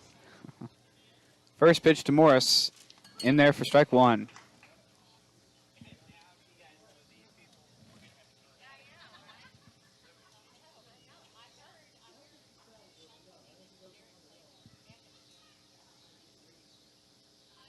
On one pitch from Voss to Morris. Way upstairs, past Claro to the net for ball one. That was just a bit upstairs. Taking a look at the other action around the Mink League.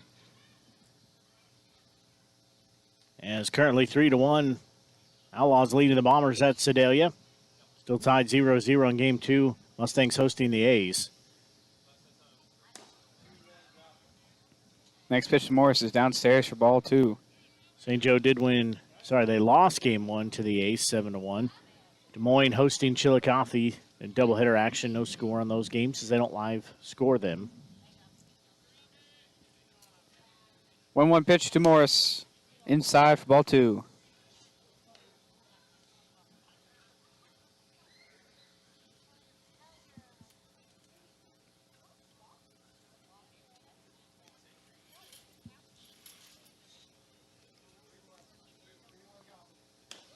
Through on pitch, and that'll be upstairs for ball four.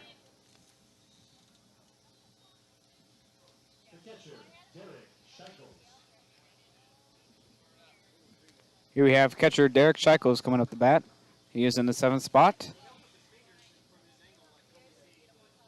After the leadoff walk to second baseman Cameron Morris.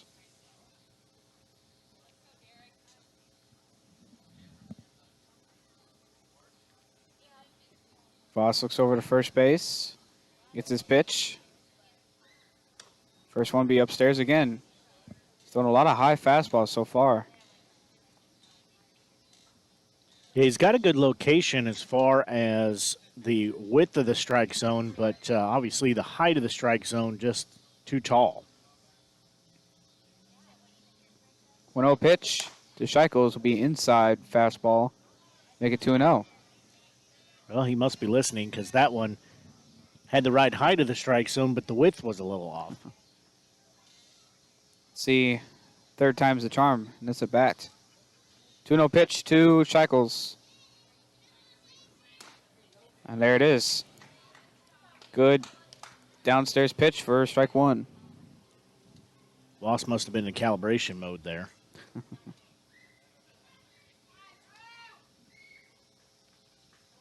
Right on first. 2-1 pitch to Shackles.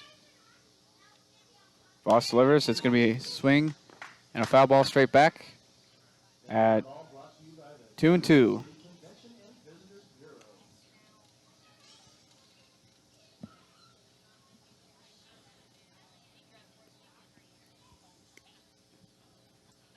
So runner on first base and Cameron Morris. Shackles has a 2-2 count. Voss delivers. Curveball. Now it's hit straight up high. Now it's landing right on the roof.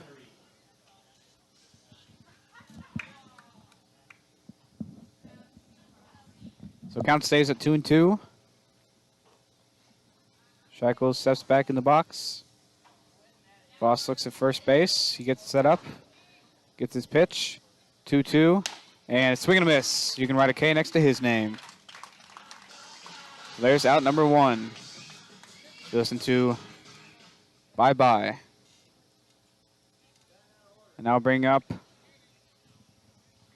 number 8 hitter. No, this is Kevin Hagner, so we skipped a few batters.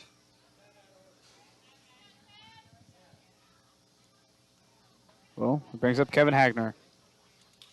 First pitch to him will be upstairs for ball one. It gets past Claro, and runner's going to make it down to second base. Should be EH number 10.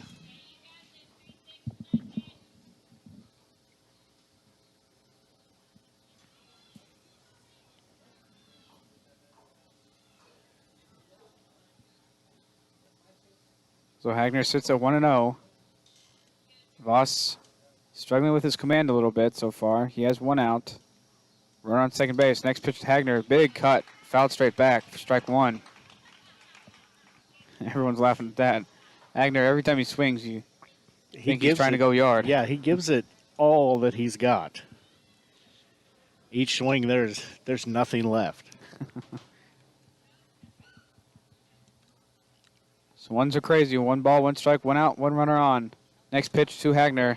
Great breaking ball for strike 2.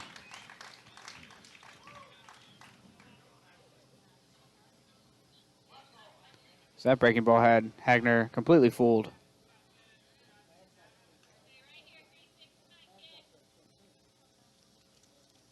So 1-2 pitch to Hagner in the dirt, bounces straight up and gets back right to the net. So Morris will make it to third base. I'll make it a 2-2 count.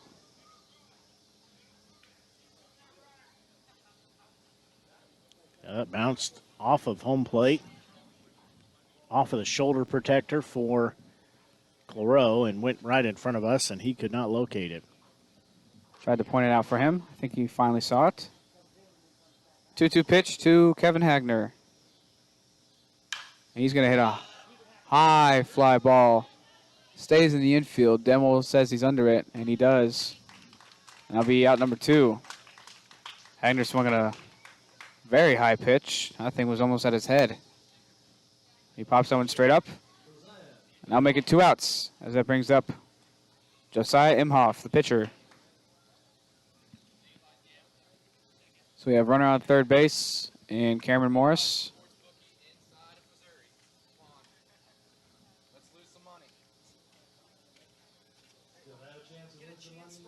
First pitch to Imhoff will be way above his head for ball 1.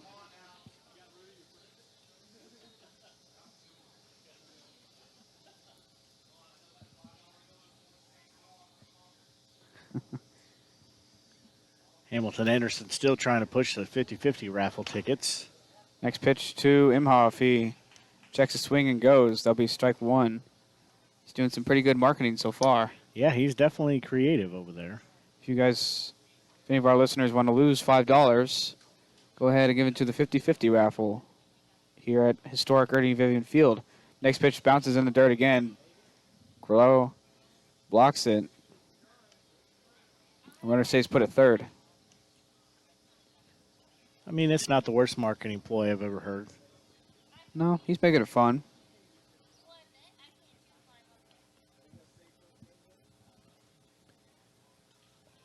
Two one pitch to Imhoff from Voss.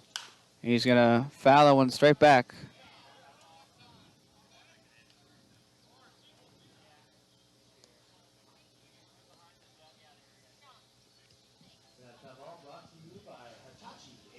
So twos are crazy again. 2 balls, 2 strikes, 2 outs.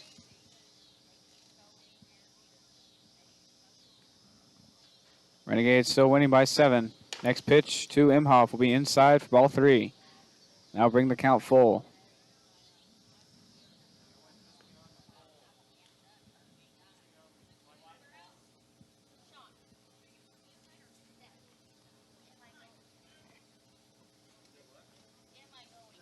Full count pitch. He's going to break his bat. He's going to hit a little blooper to second baseman Jason Marte, and that will end the inning. As another scoreless inning put up by the Renegades. They are still winning 7-0 as we head to the bottom of the 5th. You're listening to exclusive coverage of Renegades baseball here on the Show Me Sports Network.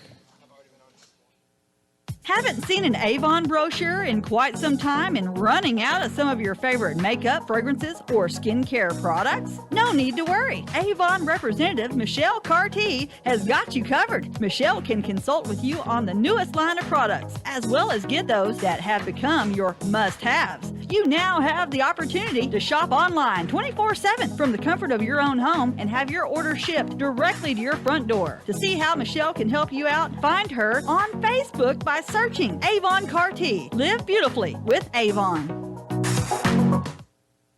Perfect, right? Actually, we were thinking of Rome. I know an agent there. Look at this view. This place is unbelievable. It's beautiful. We've been looking at Jamaica. I know an agent there. Welcome to Jamaica. We love we love it. But we're thinking about Tokyo. I know a guy. You know an agent too. That's Kathy Rush at RE/MAX Jefferson City. Call her today at 573-761-3405. We head to the bottom of the 5th inning. We have Josiah Imhoff still on the mound for the Legends.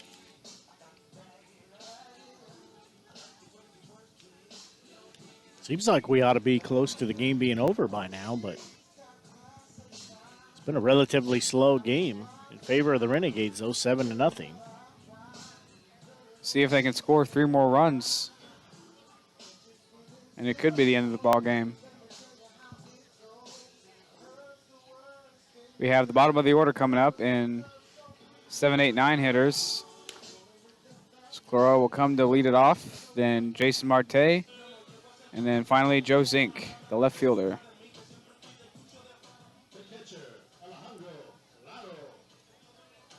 So here comes catcher Ali Claro.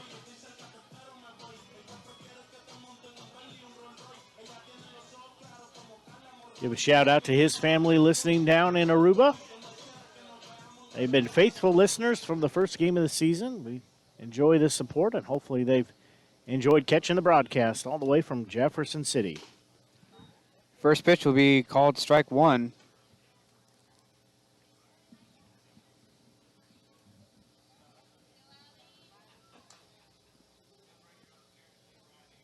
On 1 pitch, skipped in the dirt, past the catcher for ball 1.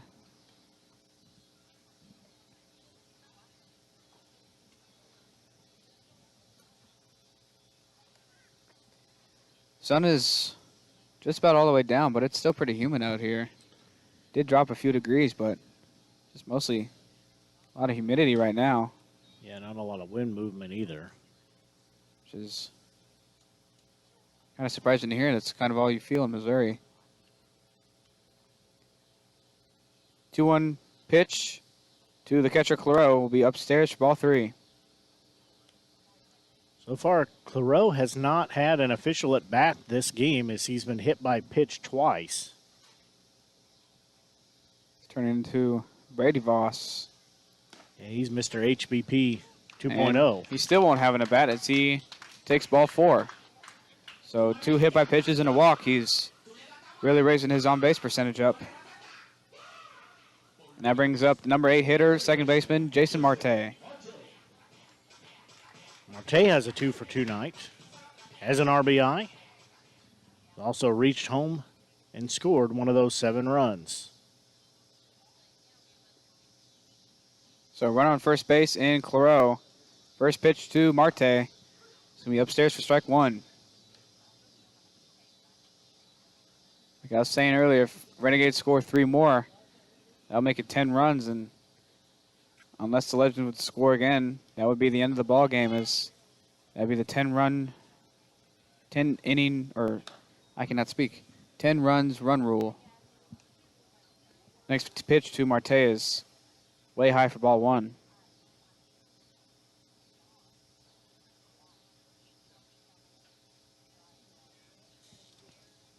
But they lead 7-0, and next pitch is going to hit Marte straight in the back. That will bring up number 9 hitter, left fielder Joe Zink. So far he is 0-for-2 with 2 strikeouts. Hoping to change that here as he has 2 runners on with no outs.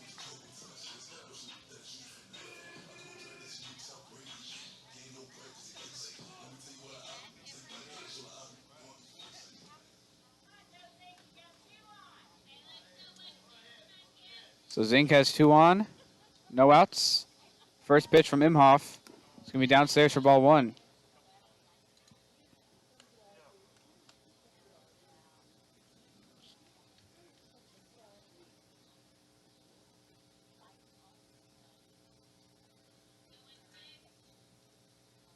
One 0 pitch to Zink. It's going to be outside for ball 2.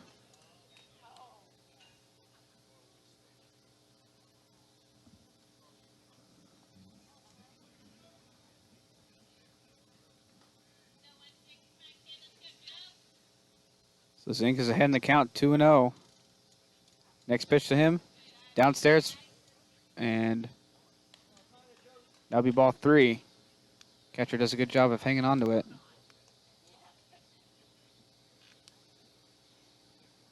Yeah, I don't think I'd have been able to make that grab, nor would I have stayed on my feet either. Yeah, I totally thought I got past him, but surprised me. 3-0 pitch to Zink, and that's going to be inside. That'll be ball 4.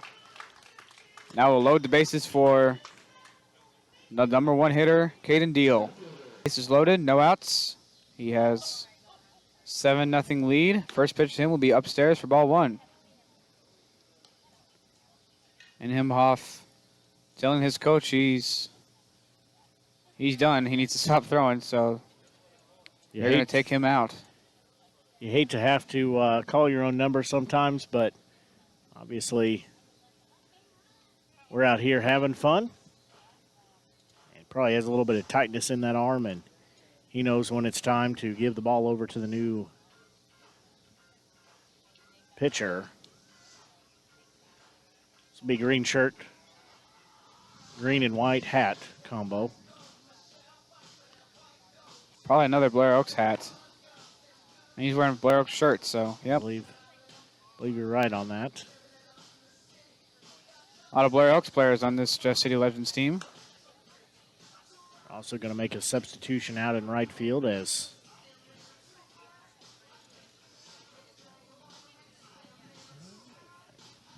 don't know who that is coming out. Going out will be backs. I think we had player manager Kevin Hagner take out the pitcher. Haven't seen many, I believe it was Kevin Hagner, but yeah, you haven't seen many player managers since Pete Rose. Hey, you know, there was last night I with the Kansas City Monarchs coming to town in the non-league game, I forgot to count how many players they brought because I was busy doing the broadcast, but my guess was they were going to bring 10 players, and I think they brought close to that as their coach was listed as a substitute, but I don't think that was a really a reliable option as he was trying to think of how to word this. Possibly maybe past his prime of baseball opportunities. Got it. It's about the nicest way to put it.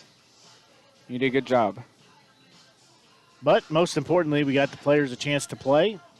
Kansas City Monarchs got another game on their schedule. We got another home game. And really, that's about the best situation here for the Renegades, is just give them a chance to come out and have fun. They had 3 games now that are non-league, so there's no pressure. Just had a chance to have fun and work on some things that they need to work on. So Imhoff was taken out in the middle of the at-bat, so they'll make it 2-0 as first pitch from the new pitcher is outside. So Deal is in ahead in the count of 2-0. Next pitch will be inside past the catcher. Runner is going to stay put at third. I don't know if that went in front or behind Deal. Yeah, I couldn't quite see. I don't know if he knows if it went in front of him or behind him either. He's just lucky. He's just a laser. Hit. So 3-0 pitch to Deal. It's going to be outside, ball 4, and that's going to bring in a run. So on that bases loaded walk, it is now an 8-0 lead for the Renegades. Now we'll bring up designated hitter Ben Burton. Bases loaded, still nobody out.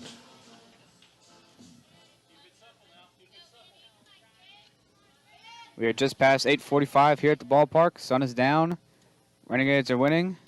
First pitch to Burton is up by his head for ball 1. Talk about using your head there. So this new pitcher has yet to throw a strike.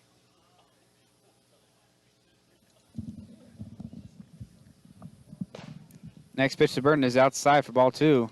Does he have a hard head?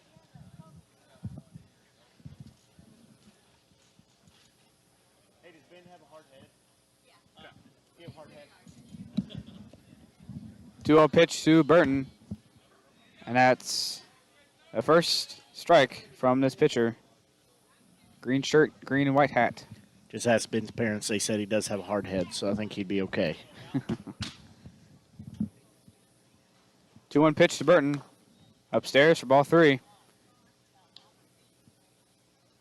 Legends not looking to bring in another run as bases loaded and there are still no outs. Next pitch to Burton. Inside, now be 5-pitch walk. Bringing another run, now making 9-0 Renegades. Now bring up right fielder, number 33, Andrew Patton.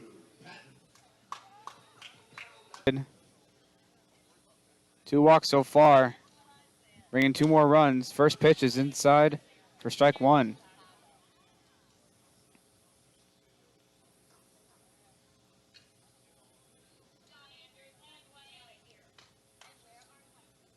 Oh, 1 pitch to Patton inside for ball 1.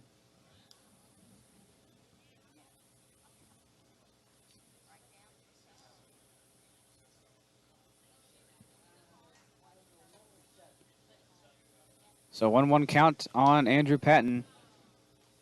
Next pitch upstairs again for ball 2. I imagine Legends don't have a lot of pitching options, so we'll probably have to leave in this pitcher for a while. 2-1 pitch to Patton. In there for strike 2.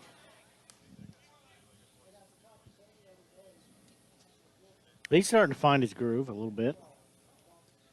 Yeah, Patton still has yet to swing the bat. He's looked at 4 pitches. 2-2 count on Patton. And that will strike him out. Inside pitch down and in. And he'll swing and miss for strike 3.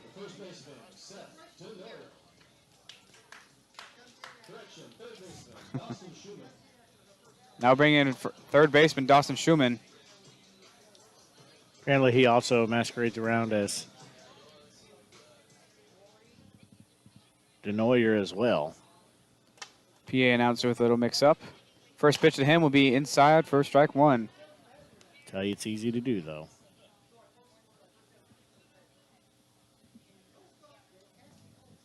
So Renegades still leading 9-0. They've scored 2 more runs in this inning on bases loaded walks. Schuman's going to hit a high fly ball in the right field. That may drop, and it will drop, and that's going to be a base hit. As 2 runners are going to come in and score. Zink scores. Here comes Deal, and that's 2 more runs. The Renegades now lead 11-0 on a bloop hit by Dawson Schuman. Well, just like I said, it wasn't very hard, but it's not about how hard you hit it. It's about the location, and he put it exactly where he needed to right there. Now we'll bring up first baseman Seth Denoyer, who has had a very good night at the plate. He is 2 for 2, 2 doubles and a walk. Also has an RBI, scored himself as well. So far, if Renegades go back to the top of the 6th inning and don't have any runs scored against them, it will be a run-ruled ball game, but we'll see what happens. As Denoyer still has 2 runners on, with only 1 out in the inning. First pitch delivered to him. Up and in for ball 1.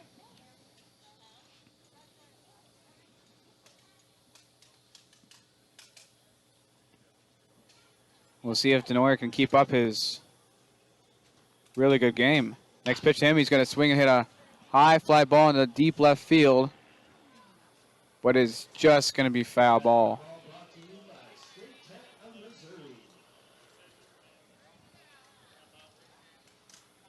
So he hit it right down the third base line, but it's just foul. That'll make the count at 1-1. He's been working pretty well hitting the balls over there. I mean, he hit 2 pretty much identical on his 2 doubles that went to the left field side there, the central base sign, and then the high V sign. So 1 ball, 1 strike, 1 out. Next pitch to Denoyer is going to be blooped up the middle, and that's going to be another base hit. As Burton will score, Schuman makes it to second base. It is now a 12-0 ball game for the Renegades. So Denoyer is now 3 for 3 with a walk and 2 RBIs. This will be batter number 9 in the inning coming to plate. In steps in shortstop Colin Demmel.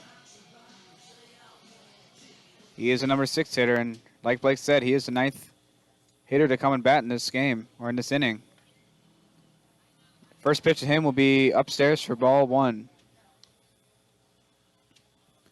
He has runners on first and second with a comfortable 12-run lead. Renegades have scored 4 in the first, 3 in the fourth, and 5 so far in the fifth. And he's going to lace that ball foul.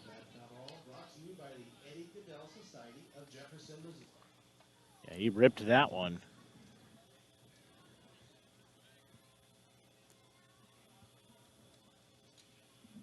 So 1 ball, 1 strike, 1 out, 2 runners on. Next pitch to Demo will be downstairs for ball 2.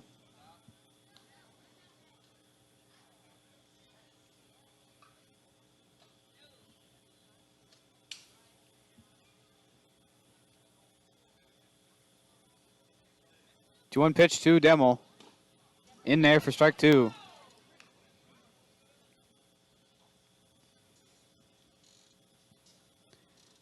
Schuman standing on second. Denoyer at first base. 2 balls, 2 strikes to shortstop Colin Demmel.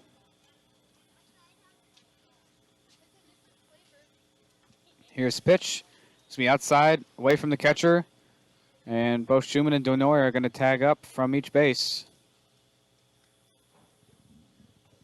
On the pass ball. Wild pitch. So now runners on second and third. That makes it full count on Colin Demmel. I forgot there wasn't a runner on third base. I was waiting for somebody to come home. Next pitch to Demmel. He pops it straight up, and that's just going to get foul.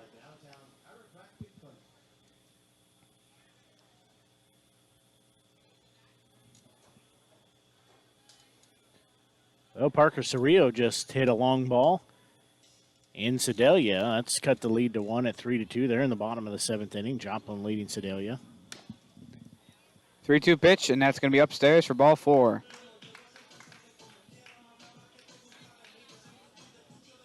So Renegades have finally batted around. Looks like pitcher's just going to gladly run off the field. Him and his coach are both laughing. Again, sometimes it's better just to call your own number. I do want to say, though, that hats off to the Jeff City Legends team for answering the call and coming out here and taking on the Renegades. These players have quite a mix of young players and some older players as well. They're players that don't see a ton of baseball throughout the summer, and you know, hats off to them to come out and, as I said, answer the call, come out and have some fun at the ballpark, because I can tell you, if I was out there, I would have give up by now already.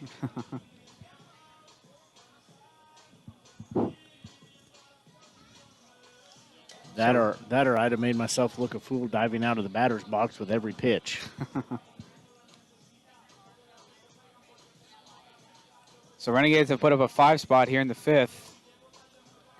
They now lead 12-0 as we have a new pitcher in the ball game.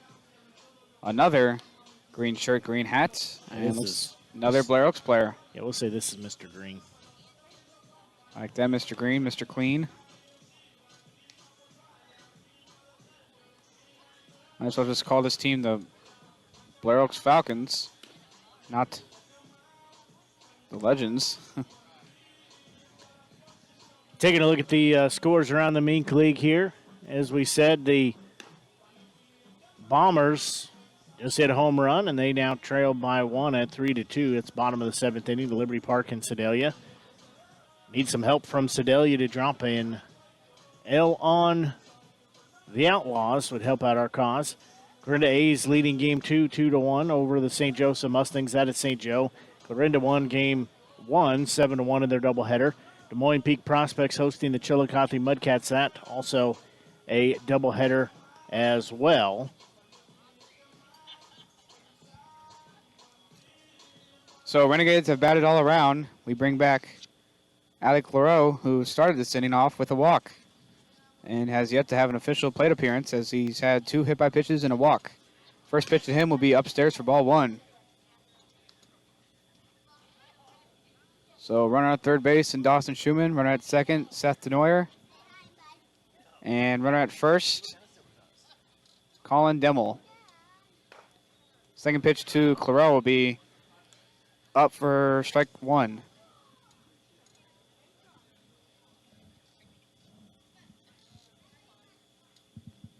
So 1-1 pitch to Claro.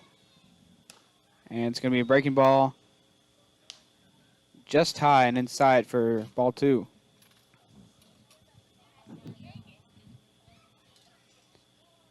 So Claro ahead in the count. 2-1 pitch. He's going to swing and foul that one straight back for strike number two.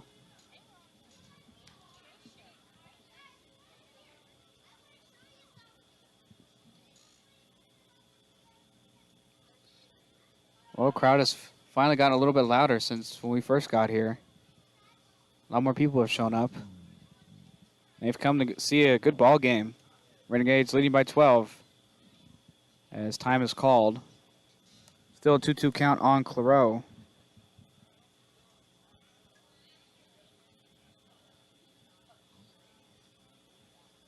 Next pitch to Claro is inside, low for ball three. Make it a full count. We've seen a lot of full counts in this inning. That we have. 3-2 pitch. Swing and a miss. Strike three. So that'll be out number two as Claro strikes out. And that brings up number 8 hitter, Jason Marte.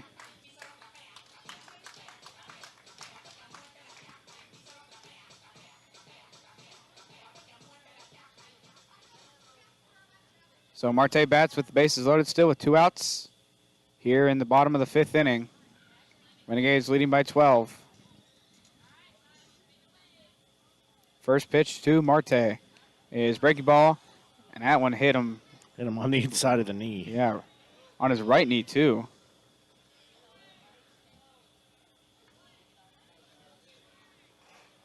Not sure what they're confused about, but runners will finally come in to score. And that will make it 13-0 Renegades. They all look pretty confused whenever that hit Marte in the knee. Not sure what they were confused about. Kind of clearly hit him. That brings in number 9 hitter, left fielder Joe Zink. First pitch to him is fouled straight back for strike one.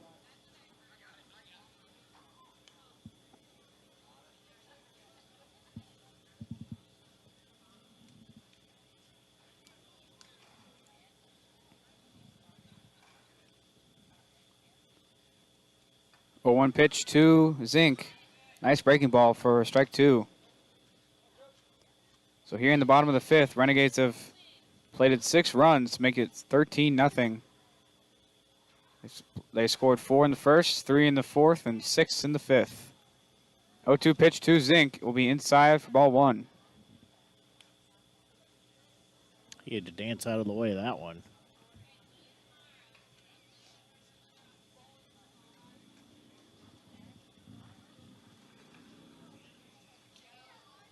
So bases loaded still, 2 outs. Joe Zink has a 1-2 count. That's going to be inside again for ball two.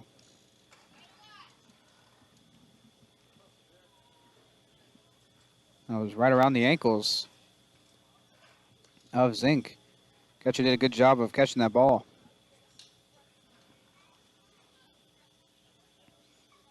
So 2 balls, 2 strikes, 2 outs. Bases loaded. Next pitch to Zink is a nice breaking ball for strike three. So the Renegades played 6 runs in the bottom of the 5th inning. They're looking to end this game early. As we head to the top of the 6th inning, Renegades lead by 13. You're listening to exclusive coverage of Renegades baseball here on the Show Me Sports Network. Attention class of 2021. It's time to think about your future. It's time for you to take action. It's time to apply to State Tech.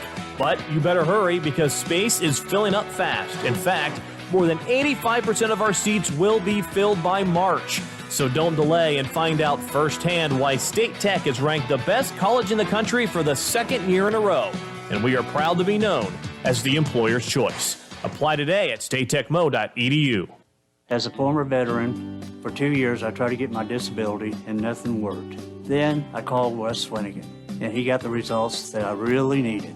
I hear stories like this all the time where people are overwhelmed with the system. As a former Social Security attorney, I will help you get the benefits that you deserve. Russ Swanigan lives and works in mid-Missouri, and he's here to help you.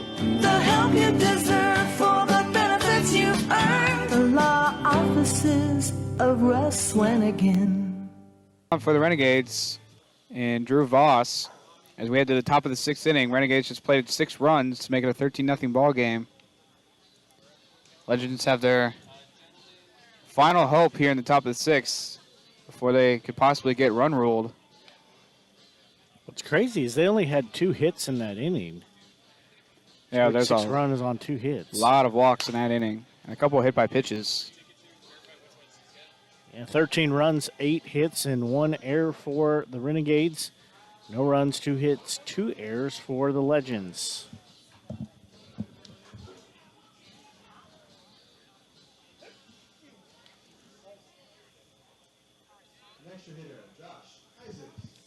So here is extra hitter Josh Isaacs. And to all my fellow St. Louis Cardinals fans, they beat the Chicago Cubbies 3-2.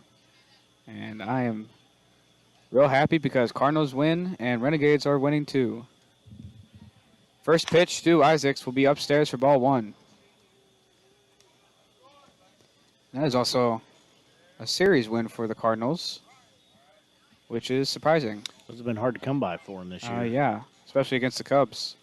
1-0 pitch to Isaacs is a ground ball, and that would be a base hit up the middle. He just hit it right off the end of the bat. It just slowly goes up the middle. That'll be a leadoff single for the Legends.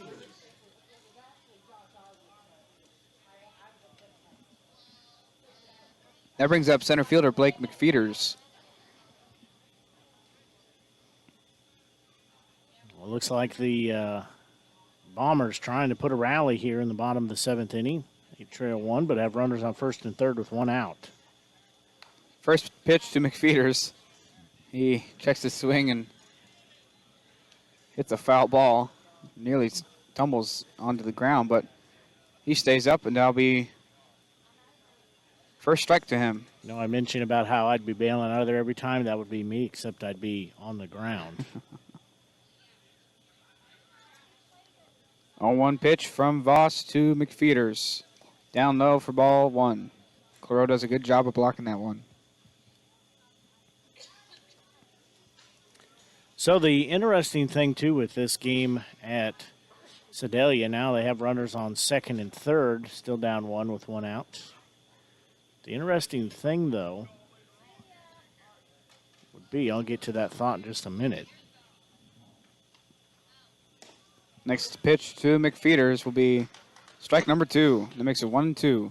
So right now in the lineups, or in the standings, the Renegades are a half game ahead of the Outlaws.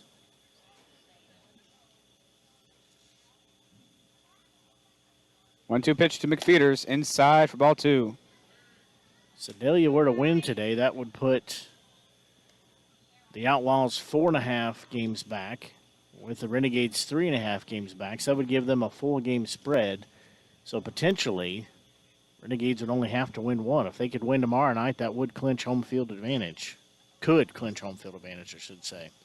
2-2 pitch to McFeeters. He's going to ground that one right up over pitcher's head. Marte's going to tag the runner. He's going to throw to first base. He's going to get the double play.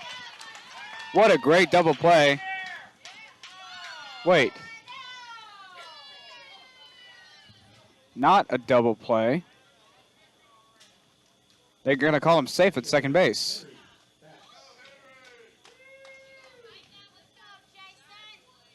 So it was a ground ball up the middle. Marte fielded it. He tried tagging the runner, but he must have just missed. He did a nice pirouette out there, though. Yeah, he did, and he got the runner out at first base. And then runner was still standing at second. He slid back in and was safe. So Marte must have just missed the tag. So that'll be 1 out. Runner on second base for Henry Becks. Number 12 hitter and the only hitter with a number on his back. We're not sure if it's his number, but it's a number. That's all that matters. It's Michael Jordan's number. Second pitch to Bax is going to be a ground ball to Demmel. He's going to get the out at first base. And there's 2 outs to go, or 2 outs for the Legends, 1 out to go. As they are down to their probably last out of the game. So they did not go to the top of the order in Bryce K. Looks to be one of the many pitchers tonight, as he is wearing a green shirt. First pitch to him will be in there for strike 1.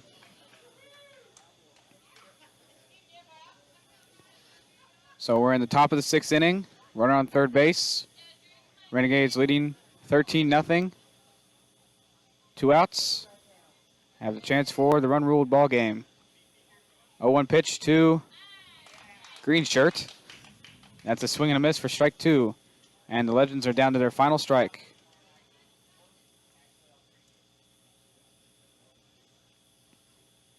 Voss gets set. Gets his pitch. 0-2 pitch. In there, strike 3. And you can write up backwards K next to his name.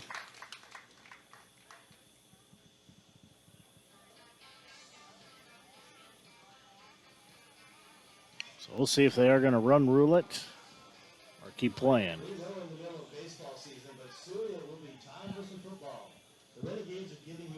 Well, looks like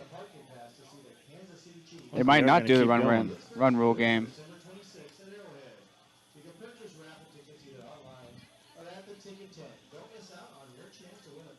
Well, they are not run ruling the game, so we will head to the bottom of the 6th inning. You're listening to exclusive coverage of Renegades baseball here in the Show Me Sports Network.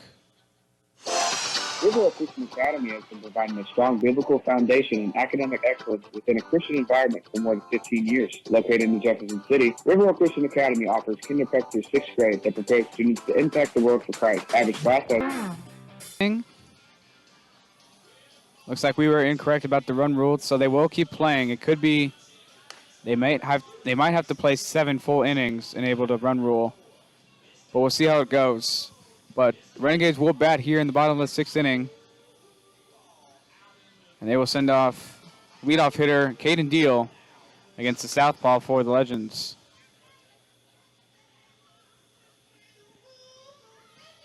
So Renegades winning 13-0 still.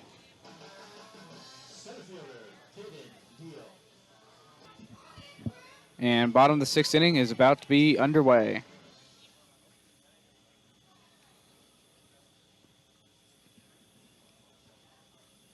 First pitch to Deal will be outside for ball 1.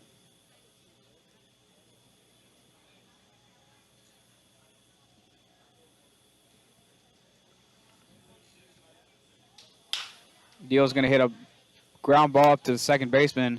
He's going to charge it, throw it, and that will be out number 1 for the Legends. It was a well-hit ball. That brings up designated hitter Ben Burton.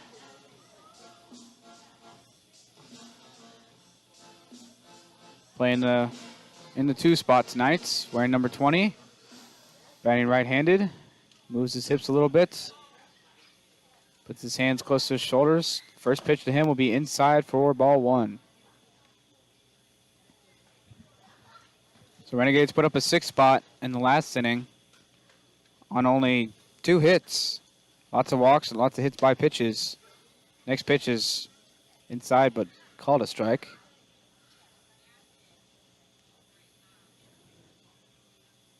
So they have 13 runs altogether tonight.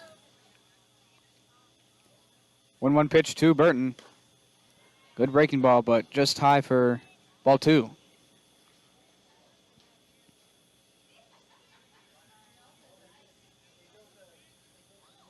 Burton is ahead in the count at 2-1. Now be inside for ball 3.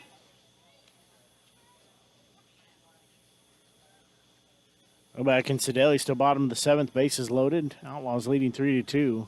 Full count. So we'll see if they walk in a run, do something else.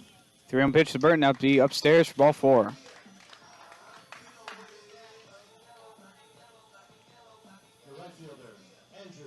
Burton gets the 1-out walk, and that brings up number 33, right fielder, Andrew Patton.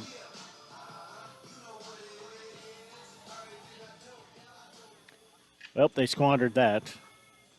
That was Sedalia. They just left the bases loaded in the bottom of the 7th. First pitch to Patton is inside. It's swing and a miss. Burton is going to make it to second base on drop ball by the catcher. So he's standing up at second base with 1 out.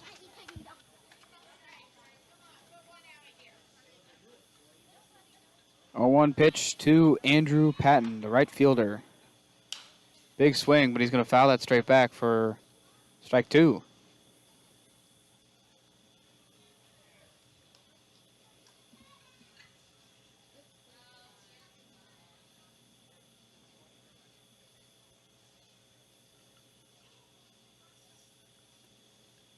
So Patton is behind 0-2, runner on second base. Next pitch to him is up high for ball 1. We're here in the bottom of the 6th inning.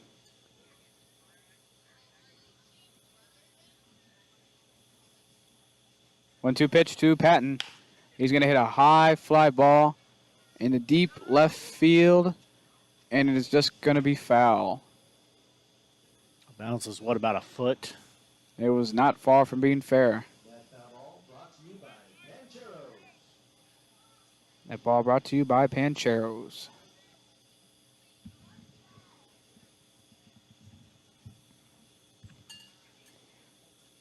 So that keeps the count at 1-2. Next pitch to Patton, he's going to hit a high fly ball into deep center field. Center field is backing up, makes the catch. Burton's going to stay put at second base. And there is your second out of the inning.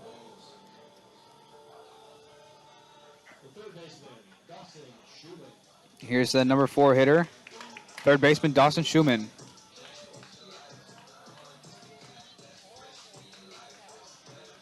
Batting from the right side, wearing number 13. As he has 2 outs here in the bottom of the 6th. First pitch to him will be a breaking ball for strike 1.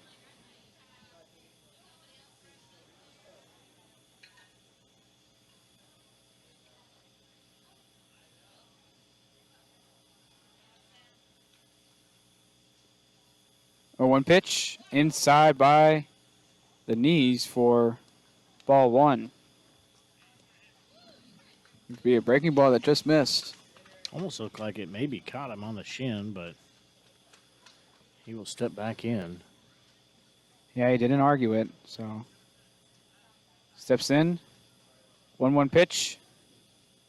He's going to swing and a miss at a high pitch for strike 2.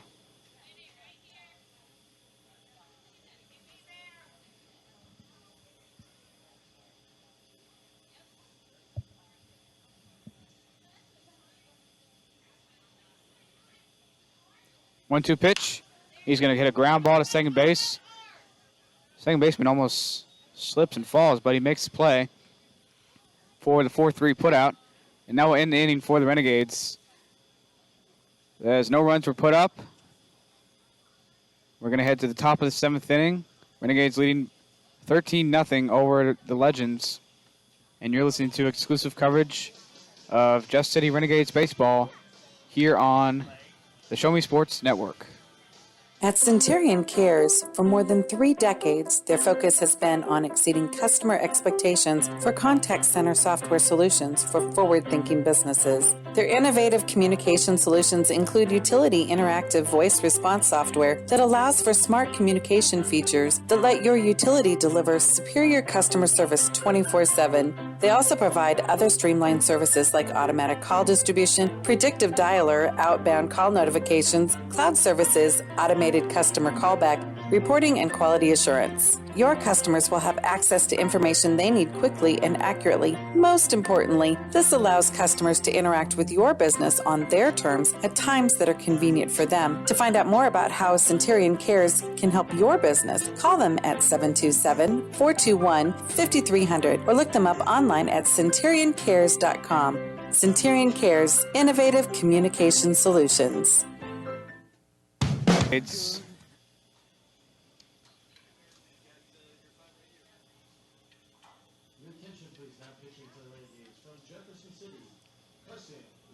It'll be number 23, Carson.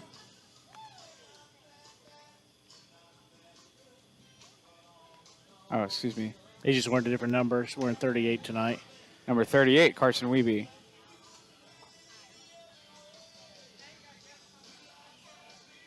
They have, 3 or 4 different jersey combinations, and some of them they don't have all the numbers, so guys have to change around just a little bit. Carson is one of those. That's why we've seen Mize wear 14 a lot of the season and wear 18 some of the season. I also couldn't see the number from the front. They have the yellow font coloring on the front. I can't exactly see it. But Wiebe has pitched in 5 games. He's pitched in 3 1/3 innings, 4 strikeouts, 6 walks, and he has a 5.4 ERA.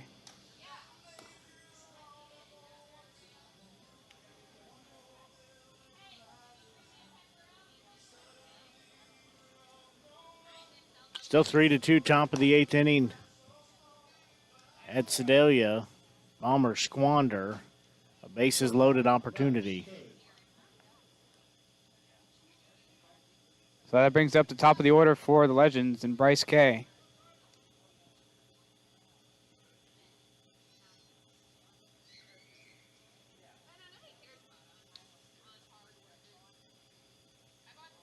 First pitch from Wiebe.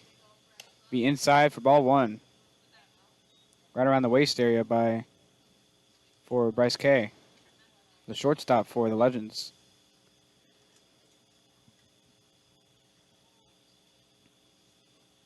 One-0 pitch. In there for strike 1.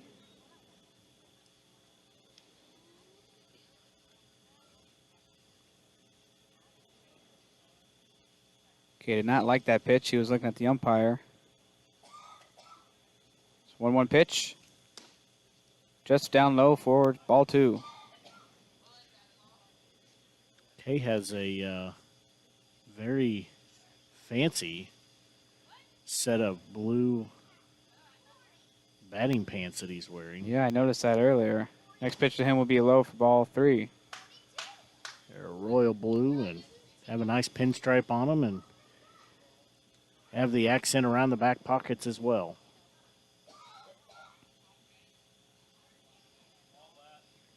3-1 pitch to shortstop Bryce Kay. And that was way inside, but he absolutely rips it foul. You're probably going to have to send one of the kids up to, what school is that over there? That's close to Helias. Yeah, they're going to have to send one of the schools over to Helias to pick that up.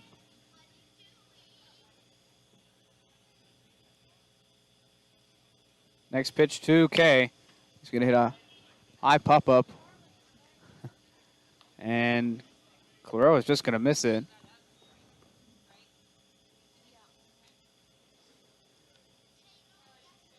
Thing had some English on it, had backspin, and it was a tough play no matter how you cut it. Yeah, did you see me hold my hand up? I almost thought it was coming towards us for a second. Yeah, we talked about that. There is a little bit of a gap between the roof and the netting here, so. Like you said, there was English, so it moved right back. So full count pitch to the shortstop, Bryce Kay, will be downstairs for ball 4. That'll be a leadoff walk for the Legends.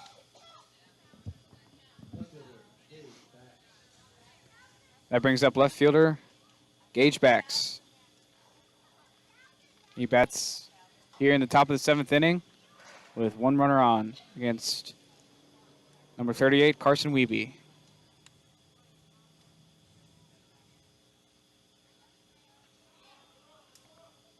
Runner thought about going for a second, but he stays put at first. He almost had a stolen base there without Wiebe stepping off. He was just in the zone looking down.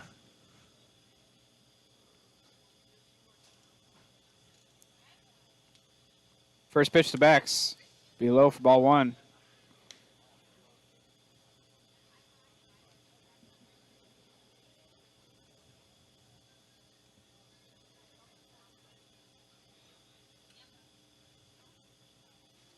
One 0 pitch to Gage Backs, the left fielder. Runner's going to second base. Ball gets past Claro, and he's thinking about third base, too. He's taking a long lead from second.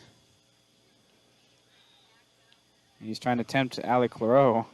I mean, he was only 3/4 of the way to third base there.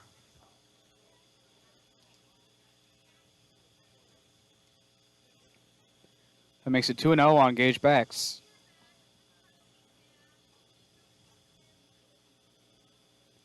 To a pitch in there for strike 1.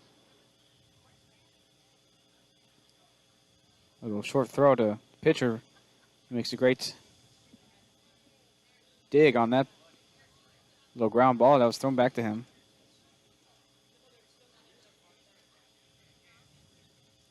So we're still on the top of the 7th. One runner on second base, and Bryce Kay on the leadoff walk. Next pitch is way upstairs for ball 3.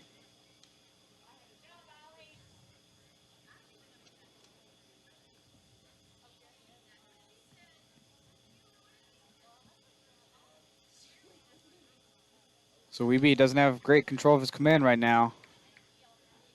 3-1 count on Backs. That's going to be down low for ball 4.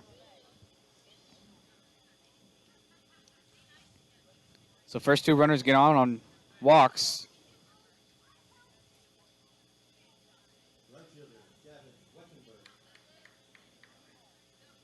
To be Gavin Weckenberg. That's how he pronounced his last name. Gavin Weckenberg. There it is, folks. Don't have to say Gavin W now. So Weckenberg steps in from the left side of the plate. First pitch to him will be outside for ball 1. Only took us 2.5 hours to figure that out. Weckenberg. Reminds me of that movie, Rookie of the Year. They couldn't pronounce his name. What was it? Rowan Gardner. Pick off at second. And he'll stand up there safely. So Weckenberg swings his bat. He has 1-0 count. 1-0 pitch. In there for strike 1.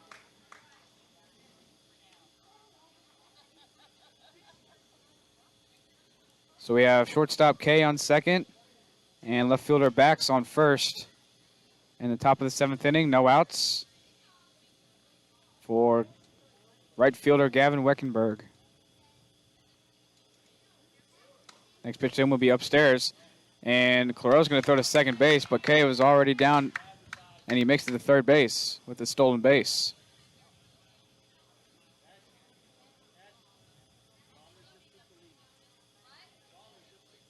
So the Bombers have taken the lead 4-3. They just had a 2-run home run.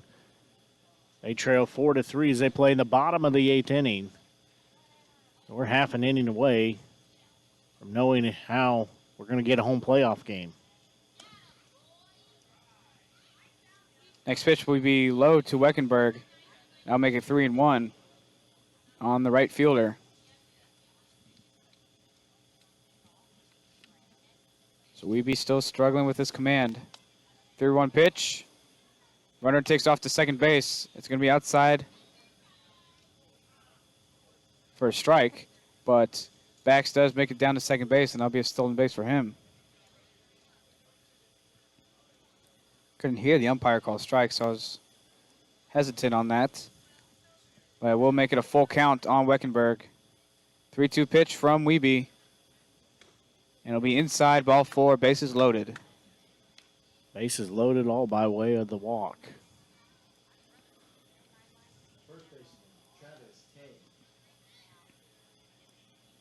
So first baseman Travis Kay steps in to bat.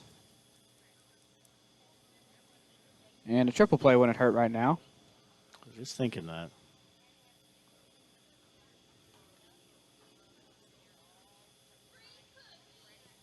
But 1 out wouldn't hurt either. First pitch to Kay. And that's going to hit him right around the old caboose. And that's going to bring in the first run for the Legends.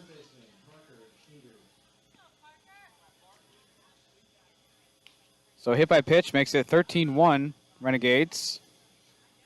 And that brings in third baseman Parker Schneiders. They're going to have a conversation on the mound, just trying to settle Wiebe down a little bit.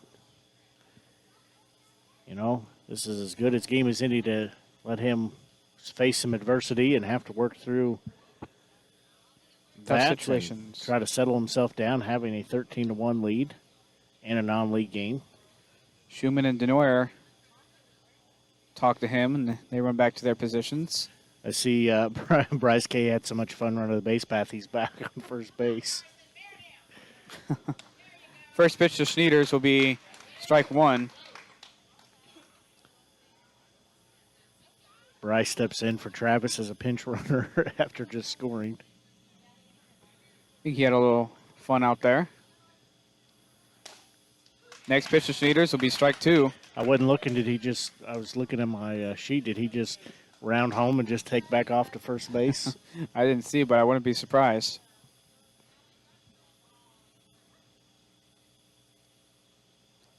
So 0-2 pitch to Schneiders from Wiebe. He gets his pitch.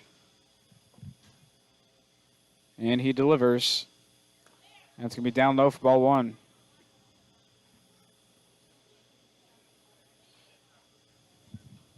Claro's going to go out and talk to Wiebe again. I think he's got him crossed up a couple of times. He's going to try to chat with him, get him settled down a little bit. We're just past 9:30 here at historic Ernie Vivian Field. Blake Gasway here with you, joined by Grayson Smith. Here on the Show Me Sports Network. Hopefully you're enjoying tonight's broadcast. If you haven't done so, be sure and look us up on Facebook. Just search Show Me Sports Network. So Schneiders has a 1-2 count. Next pitch, he's going to line it out to deep right field. Patton's on it, and he's going to make the catch. Runner's going to tag up and score. So that make it a 13-2 ball game.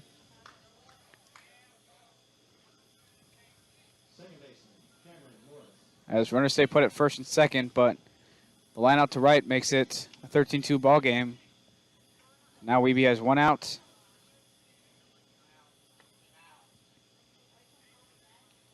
So Legends finally score their first runs here in the top of the seventh inning. First pitch to the second baseman, Cameron Morris, will be outside for ball one. Claro has been put through the ringer back there behind home plate. See, he's had to go everywhere to get balls. He's had to dive outside, dive inside, go up on the ladder to get them. 1-0 pitch to Morris. In there for strike one. A couple times he's been crossed up by the pitcher, I think.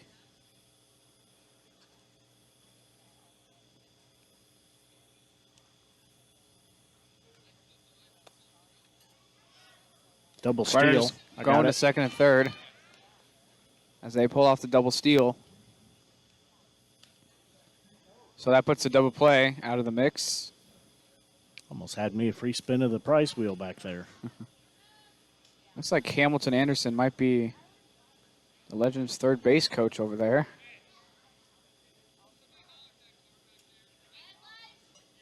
Yep, we're going to have another headlight issue. You know, I did not hear about that until 2 days ago. Yeah, it's happened a couple times before. Obviously, we're not looking at the headlights, so I can't say how big of a deal it is, but always want to keep the players safe. Umpires safe as well, so. 2-1 pitch to Morris. He's going to ground that back to the pitcher, Wiebe. He's going to go to first base. He's going to get the out there. Denoyer throws back to third base as Kay makes it there safely. Runner will score, so I'll make it 13-3.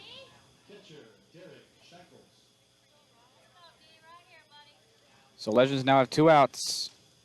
It is a 13-3 ball game, and here comes catcher Derek Shackles up to bat.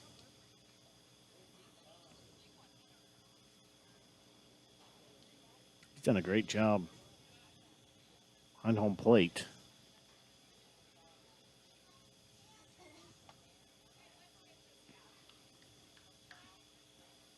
First pitch to Shackles to be outside ball 1.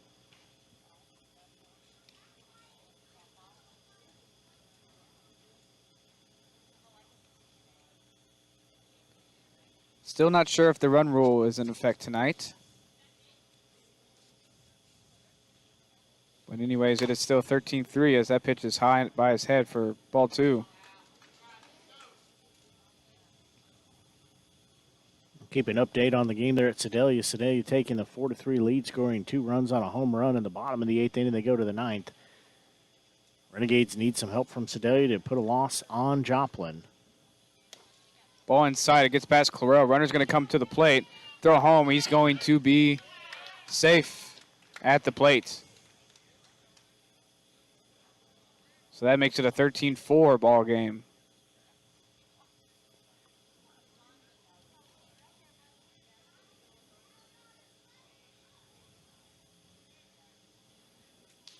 Well, good news is nobody's on the base path. Yeah, bases are empty. Bryce K has scored twice in the same inning. He's only batted once. 3-0 pitch to Shackles will be called strike 1. Joplin has a runner on first base. No outs. Top of the 9th inning. So on the top of the 7th inning, Legends have scored 4 runs, and that ball is going to be lined up the middle for a base hit. Right past Jason Marte, who tried to do the backhand, but just went right by him. Hey, look who's coming back in. Bryce K is going to pinch run once again. He's just having a real fun time out there. Must really want to show off his pants. And we did talk about the nice pants he had, so I agree. Maybe he's trying to break him in. They might be new. I don't know. Yeah, possibly. It's a good way to break him in. He's been around the base path twice now.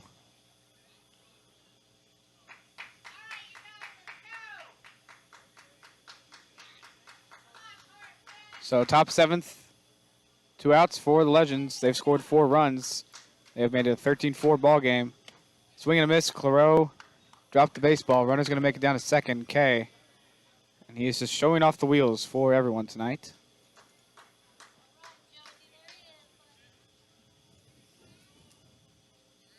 We have Josiah Imhoff batting right now. And he is down 0-1. K is headed to third base. Claro's going to try and get him straight dead in water. Pickle right there. And he's safe. He dropped to the ground to avoid the tag. That's the second time we've seen him do that tonight. This time he was safe, though. Yeah, the first time he was out. This time he's safe. I think everyone was in disbelief there. That's why he's pinch run twice in the same inning. I can't believe he avoided that. See how quickly he breaks here for third again. Yeah, but he might take a pitch or two off trying to catch his breath. Where he's been running, I'm surprised he is taking a breath.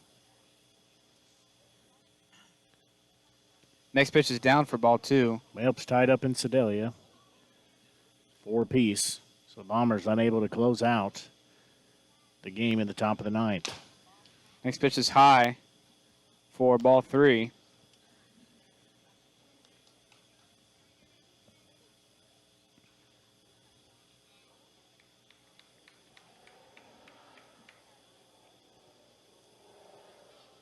K is dancing out by second. And the balk is called on Wiebe.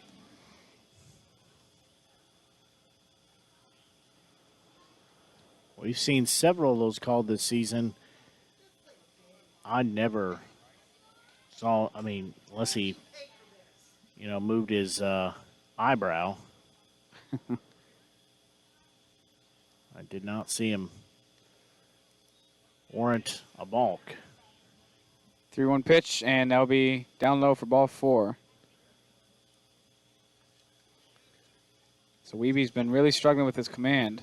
With K on third, he can't come in and pinch run for Imhoff. Here we have extra hitter and coach for the Legends, Kevin Hagner. First pitch to him will be upstairs for ball 1.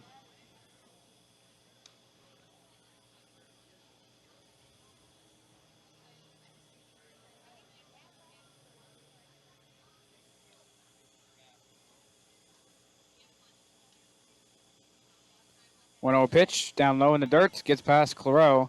Runner's going to make it to second base. K is going to stay at third. I was expecting him to come home and round back and go to second base and take over for Imhoff.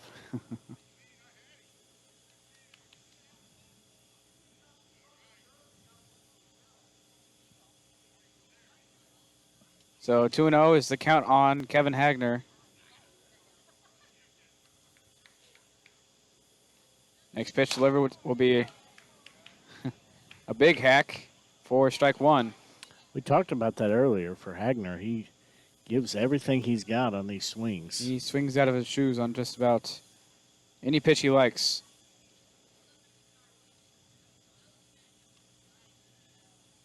It's 2-1 the count on Hagner. Next pitch from Weeby. He's going to hit a ground ball, and that's going to get in the hole off the glove of the shortstop Demmel. Runner's going to score. And K. He's running home to go first. And he is going to pinch run for Hagner. His 4th time on the base pass. He's going to stop and have a drink of Gatorade, taking me. Well, bad news again continues to come out of Sedalia as the Outlaws have hit a home run and not only tied it up but take a 6-4 lead. So Bombers are going to have a hole to work out of. Well, D'Amelia goes to his bullpen. And Carson Weeby is out of the game as he gave up 5 runs. Walked a lot of batters. He cannot find a strike zone tonight.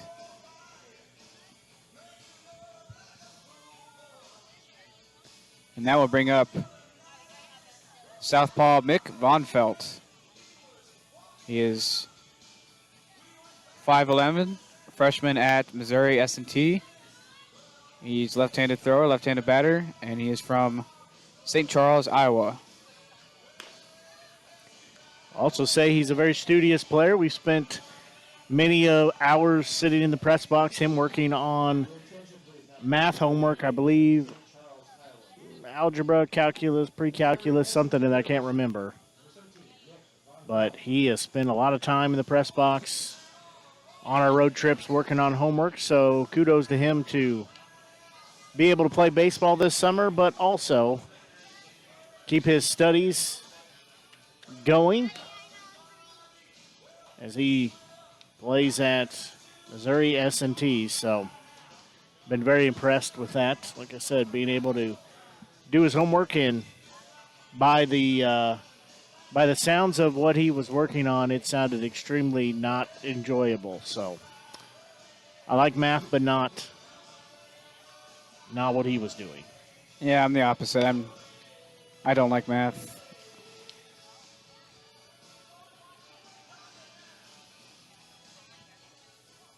So Vonfelt looking to finally get the 3rd out in the inning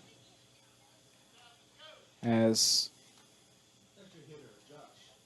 extra hitter Josh Isaacs steps up to bat. So 2 outs, runners on 1st and 3rd. Bryce K is running once again.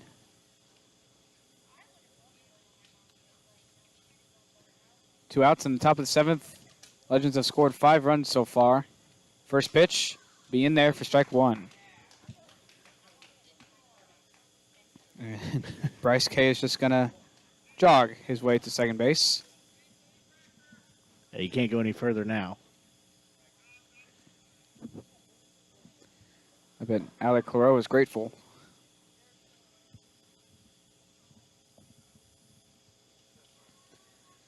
So 0-1 pitch from Von Felt is just away for ball one.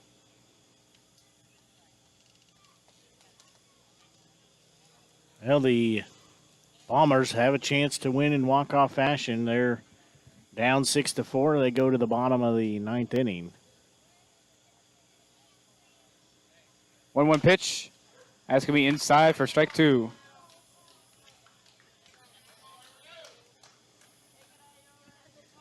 This has been a really long game tonight.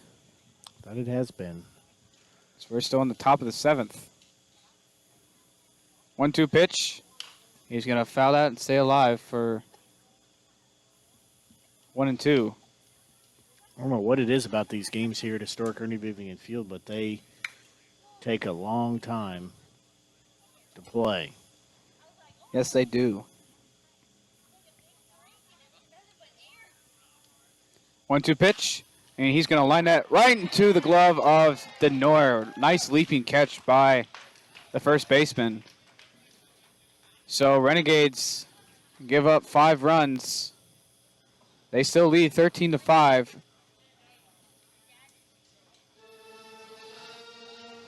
As we head to the 7th inning stretch.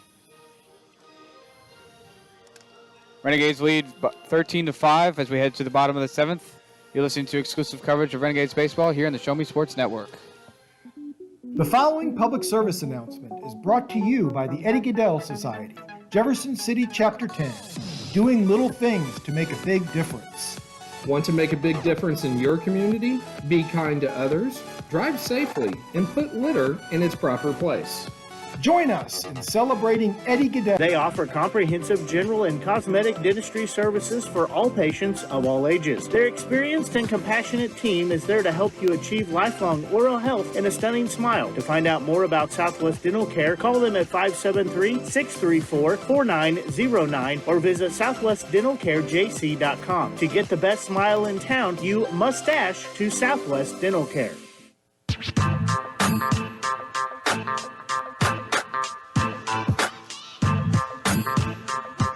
Well, we head to the bottom of the 7th. We have a very special hitter about to come up in head coach Mike D'Amelia.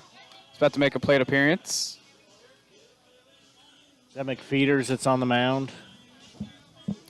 I believe so. So we have McFeeters against D'Amelia.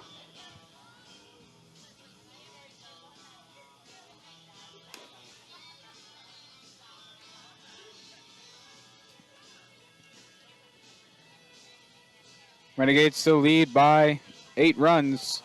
They're winning 13-5. This is, I believe, the first at-bat this season for. We'll see. Gets a good hit from the crowd. We'll see how loud the crowd and how loud his team is while he hits. I'm expecting a long ball from him. What do you think? You know, he might have some power left there. Just hope he doesn't pull hamstring. First pitch to him will be down low for a ball. Probably should have been a strike, but.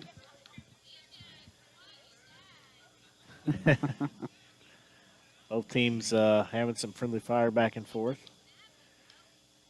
1-0 pitch to D'Amelia, and he's going to hit a ground ball right back to the pitcher. McFeeters is going to pick it up. He's going to underhand it right to first. And that would be the first out as he gets a round of applause from the crowd. And he gets knuckles from the other team.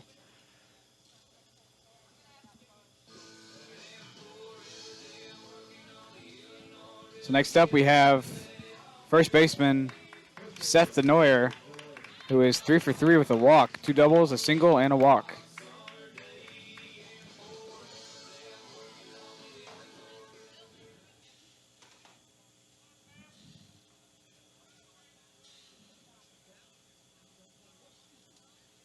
First pitch to Denoyer. He's going to swing and hit a liner, and that's going to just be foul. Late call from the umpire.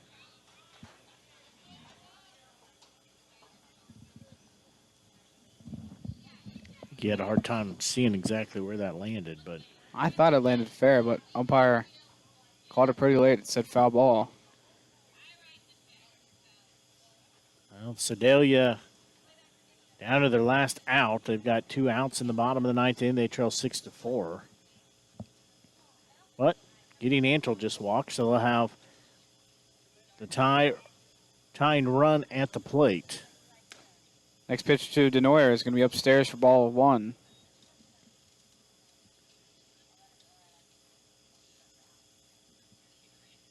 Looks like we have first base coach Brady Voss over for the Renegades. Next pitch fouled off for strike 2.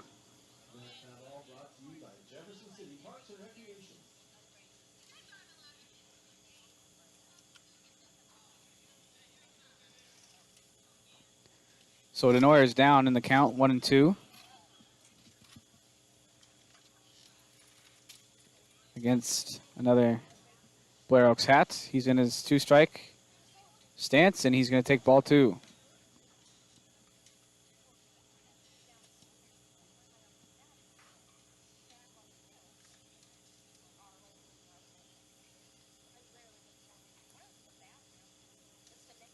Went out, 2-2 pitch to Denoyer.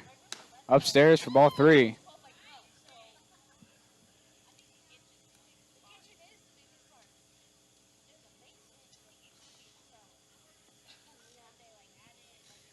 So Denoyer has a full count.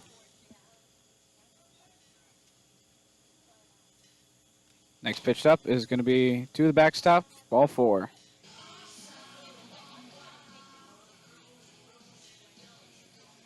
So 1 out walk to Denoyer. That'll bring up shortstop Colin Demmel.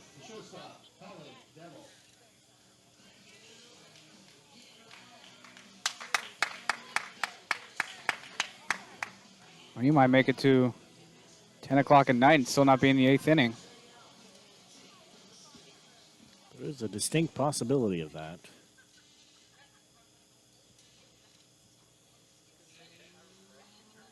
First pitch to Demmel is going to be downstairs for ball 1.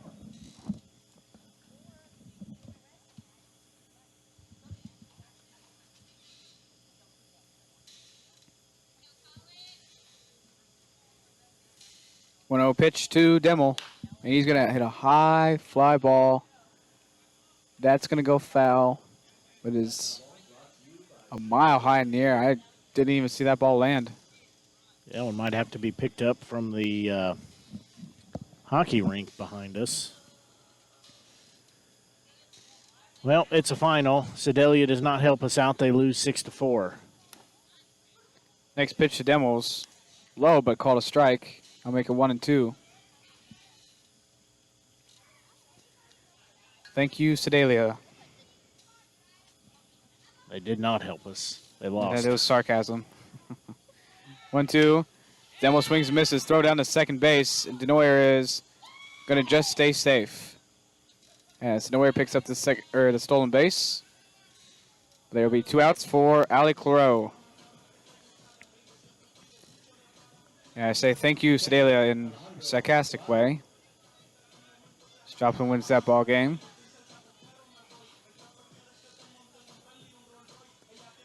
Man, Clarinda is 1 win away from 30 wins on the season. That's pretty incredible. First pitch to Claro is inside for ball 1. Oh, and apparently it hit him.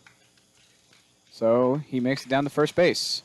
We need to get him the safety suit to wear. He's been hit 3 times tonight. So, well, we know what the home field advantage has to look like now. With Sedalia losing to Joplin at Sedalia, that means that we are .004 behind Joplin, which means we would have to win both games to have a home playoff game. If we win one and lose one, they offset each other, and we're still .004. First pitch to Marte is taken for a strike. They're going on the win percentage rather than the records right now with Nevada being shut down. 0-1 pitch is fouled off for strike 2. But at least the team knows what they need to do. It removes the uncertainty of what might have to transpire, so they know exactly what they need to do in order to get a home playoff game. If not, we're going to be traveling to Joplin. 0-2 pitch to Jason Marte. Skips in the dirt for ball 1.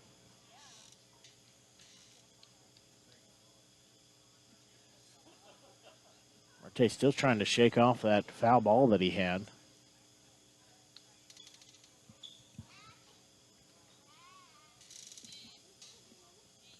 So 2 on, 2 outs. We're in the bottom of the 7th. Next pitch from Marte is taken for a ball, and that'll make it 2-2. What's crazy, too, is you talked about Clarinda, 1 win away from having 30 wins this season. But Des Moines is 20 games back. Third place, Chillicothe, 15 games back. Next pitch to Marte is taken for a ball, and that'll make it 3-2. Yeah, second place in that division, 12.5 back. And Clarinda looks like they're headed potentially towards win number 30 as they're leading St. Joseph Mustangs 3-2. And Marte is going to swing and miss, and that will end the inning. No runs scored for the Renegades. They still lead by 8. As we head to the top of the 8th inning, you're listening to exclusive coverage of Renegades baseball here on the Show Me Sports Network. Haven't seen an Avon brochure in quite some time and running out of some of your favorite makeup, fragrances, or skincare products? No need to worry. Avon representative Michelle Carty has got you covered. Michelle can consult with you on the newest line of products, as well as get those that have become your must-haves. You now have the opportunity to shop online 24/7 from the comfort of your own home and have your order shipped directly to your front door. To see how Michelle can help you out, find her on Facebook by searching Avon Carty. Live beautifully with Avon.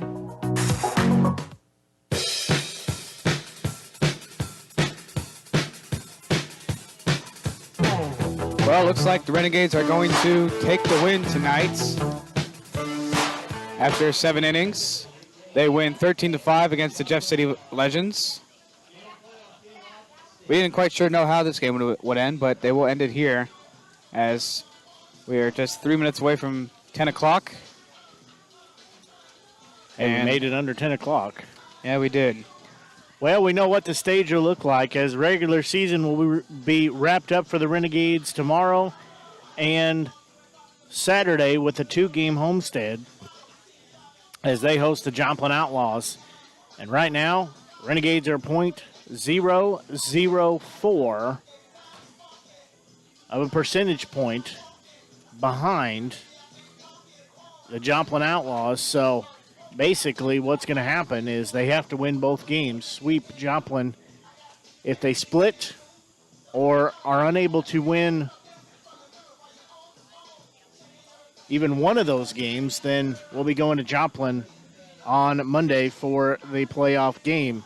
However, if they can sweep Joplin and get both games in the win column, then we would play here at historic Ernie Vivian Field and have a home playoff game, the first in franchise history. So a lot on the line. However, the team knows what they need to do, which I think is always a good thing to remove some of that uncertainty, and they control their own destiny. Again, that could be good, could be bad, but, hate putting it in the hands of others, so they really have the chance to punch their own ticket. Yes, they do. We're hoping for a good 2-game homestand against the Outlaws. Looking for a couple W's. They've had a good stretch as they won 2 against the Legends. They've had a pretty good week so far as they win tonight 13-5. And they have found ways to beat the Joplin Outlaws. However, Joplin owns the series so far in the regular season, and I think would be also, if by some chance they would need a tiebreaker, we'd go in favor of Joplin. Well, any final thoughts before we get out of here?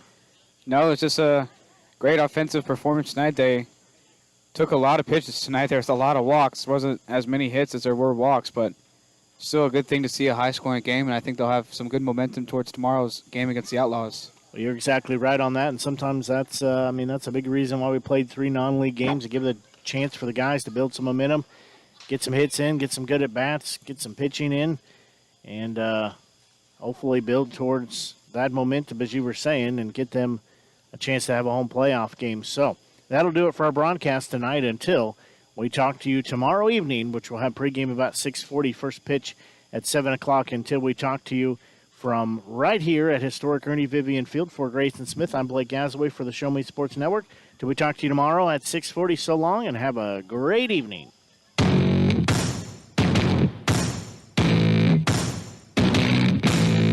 You've been listening to the best game coverage in the Mink League on the exclusive home for Jefferson City Renegades baseball, the Show Me Sports Network, and the Renegades Radio Network.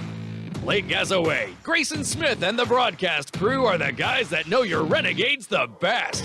Exclusive coverage of Jefferson City Renegades baseball has been brought to you by Centurion Cares, Batteries Plus Bulbs, Avon with Michelle Carty, Storm Pro Contractors, Mossy Oak Properties, Law Office of Russ Swanigan, River Oak Christian Academy, Kathy Rush Remax Realty, Eddie Gaydell Society, Joe Mockins Ford, Riley Automotive, Southwest Dental, Canterbury Hill Winery, The Dugout Sports Cars, Edward Jones, Central Bank, Farmers Insurance, Animal Medical Center, Downtown Chiropractic Clinic, Jefferson Bank, BE Renewed LLC, Poncheros, State Tech College of Missouri, MFA, Hitachi ABB Power Grids, and Han Custom Laser Engraving LLC.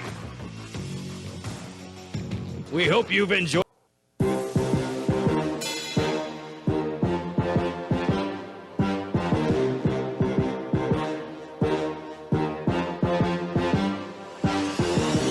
Serving fans throughout the Midwest and even more around the world, this is the Show Me Sports Network. The preceding was an exclusive broadcast property presentation of the Show Me Sports Network and was a high-fidelity, all-digital broadcast. This broadcast is copyright by the Show Me Sports Network for the private use of our audience. Any other use of this broadcast without the Show Me Sports Network's written consent is prohibited.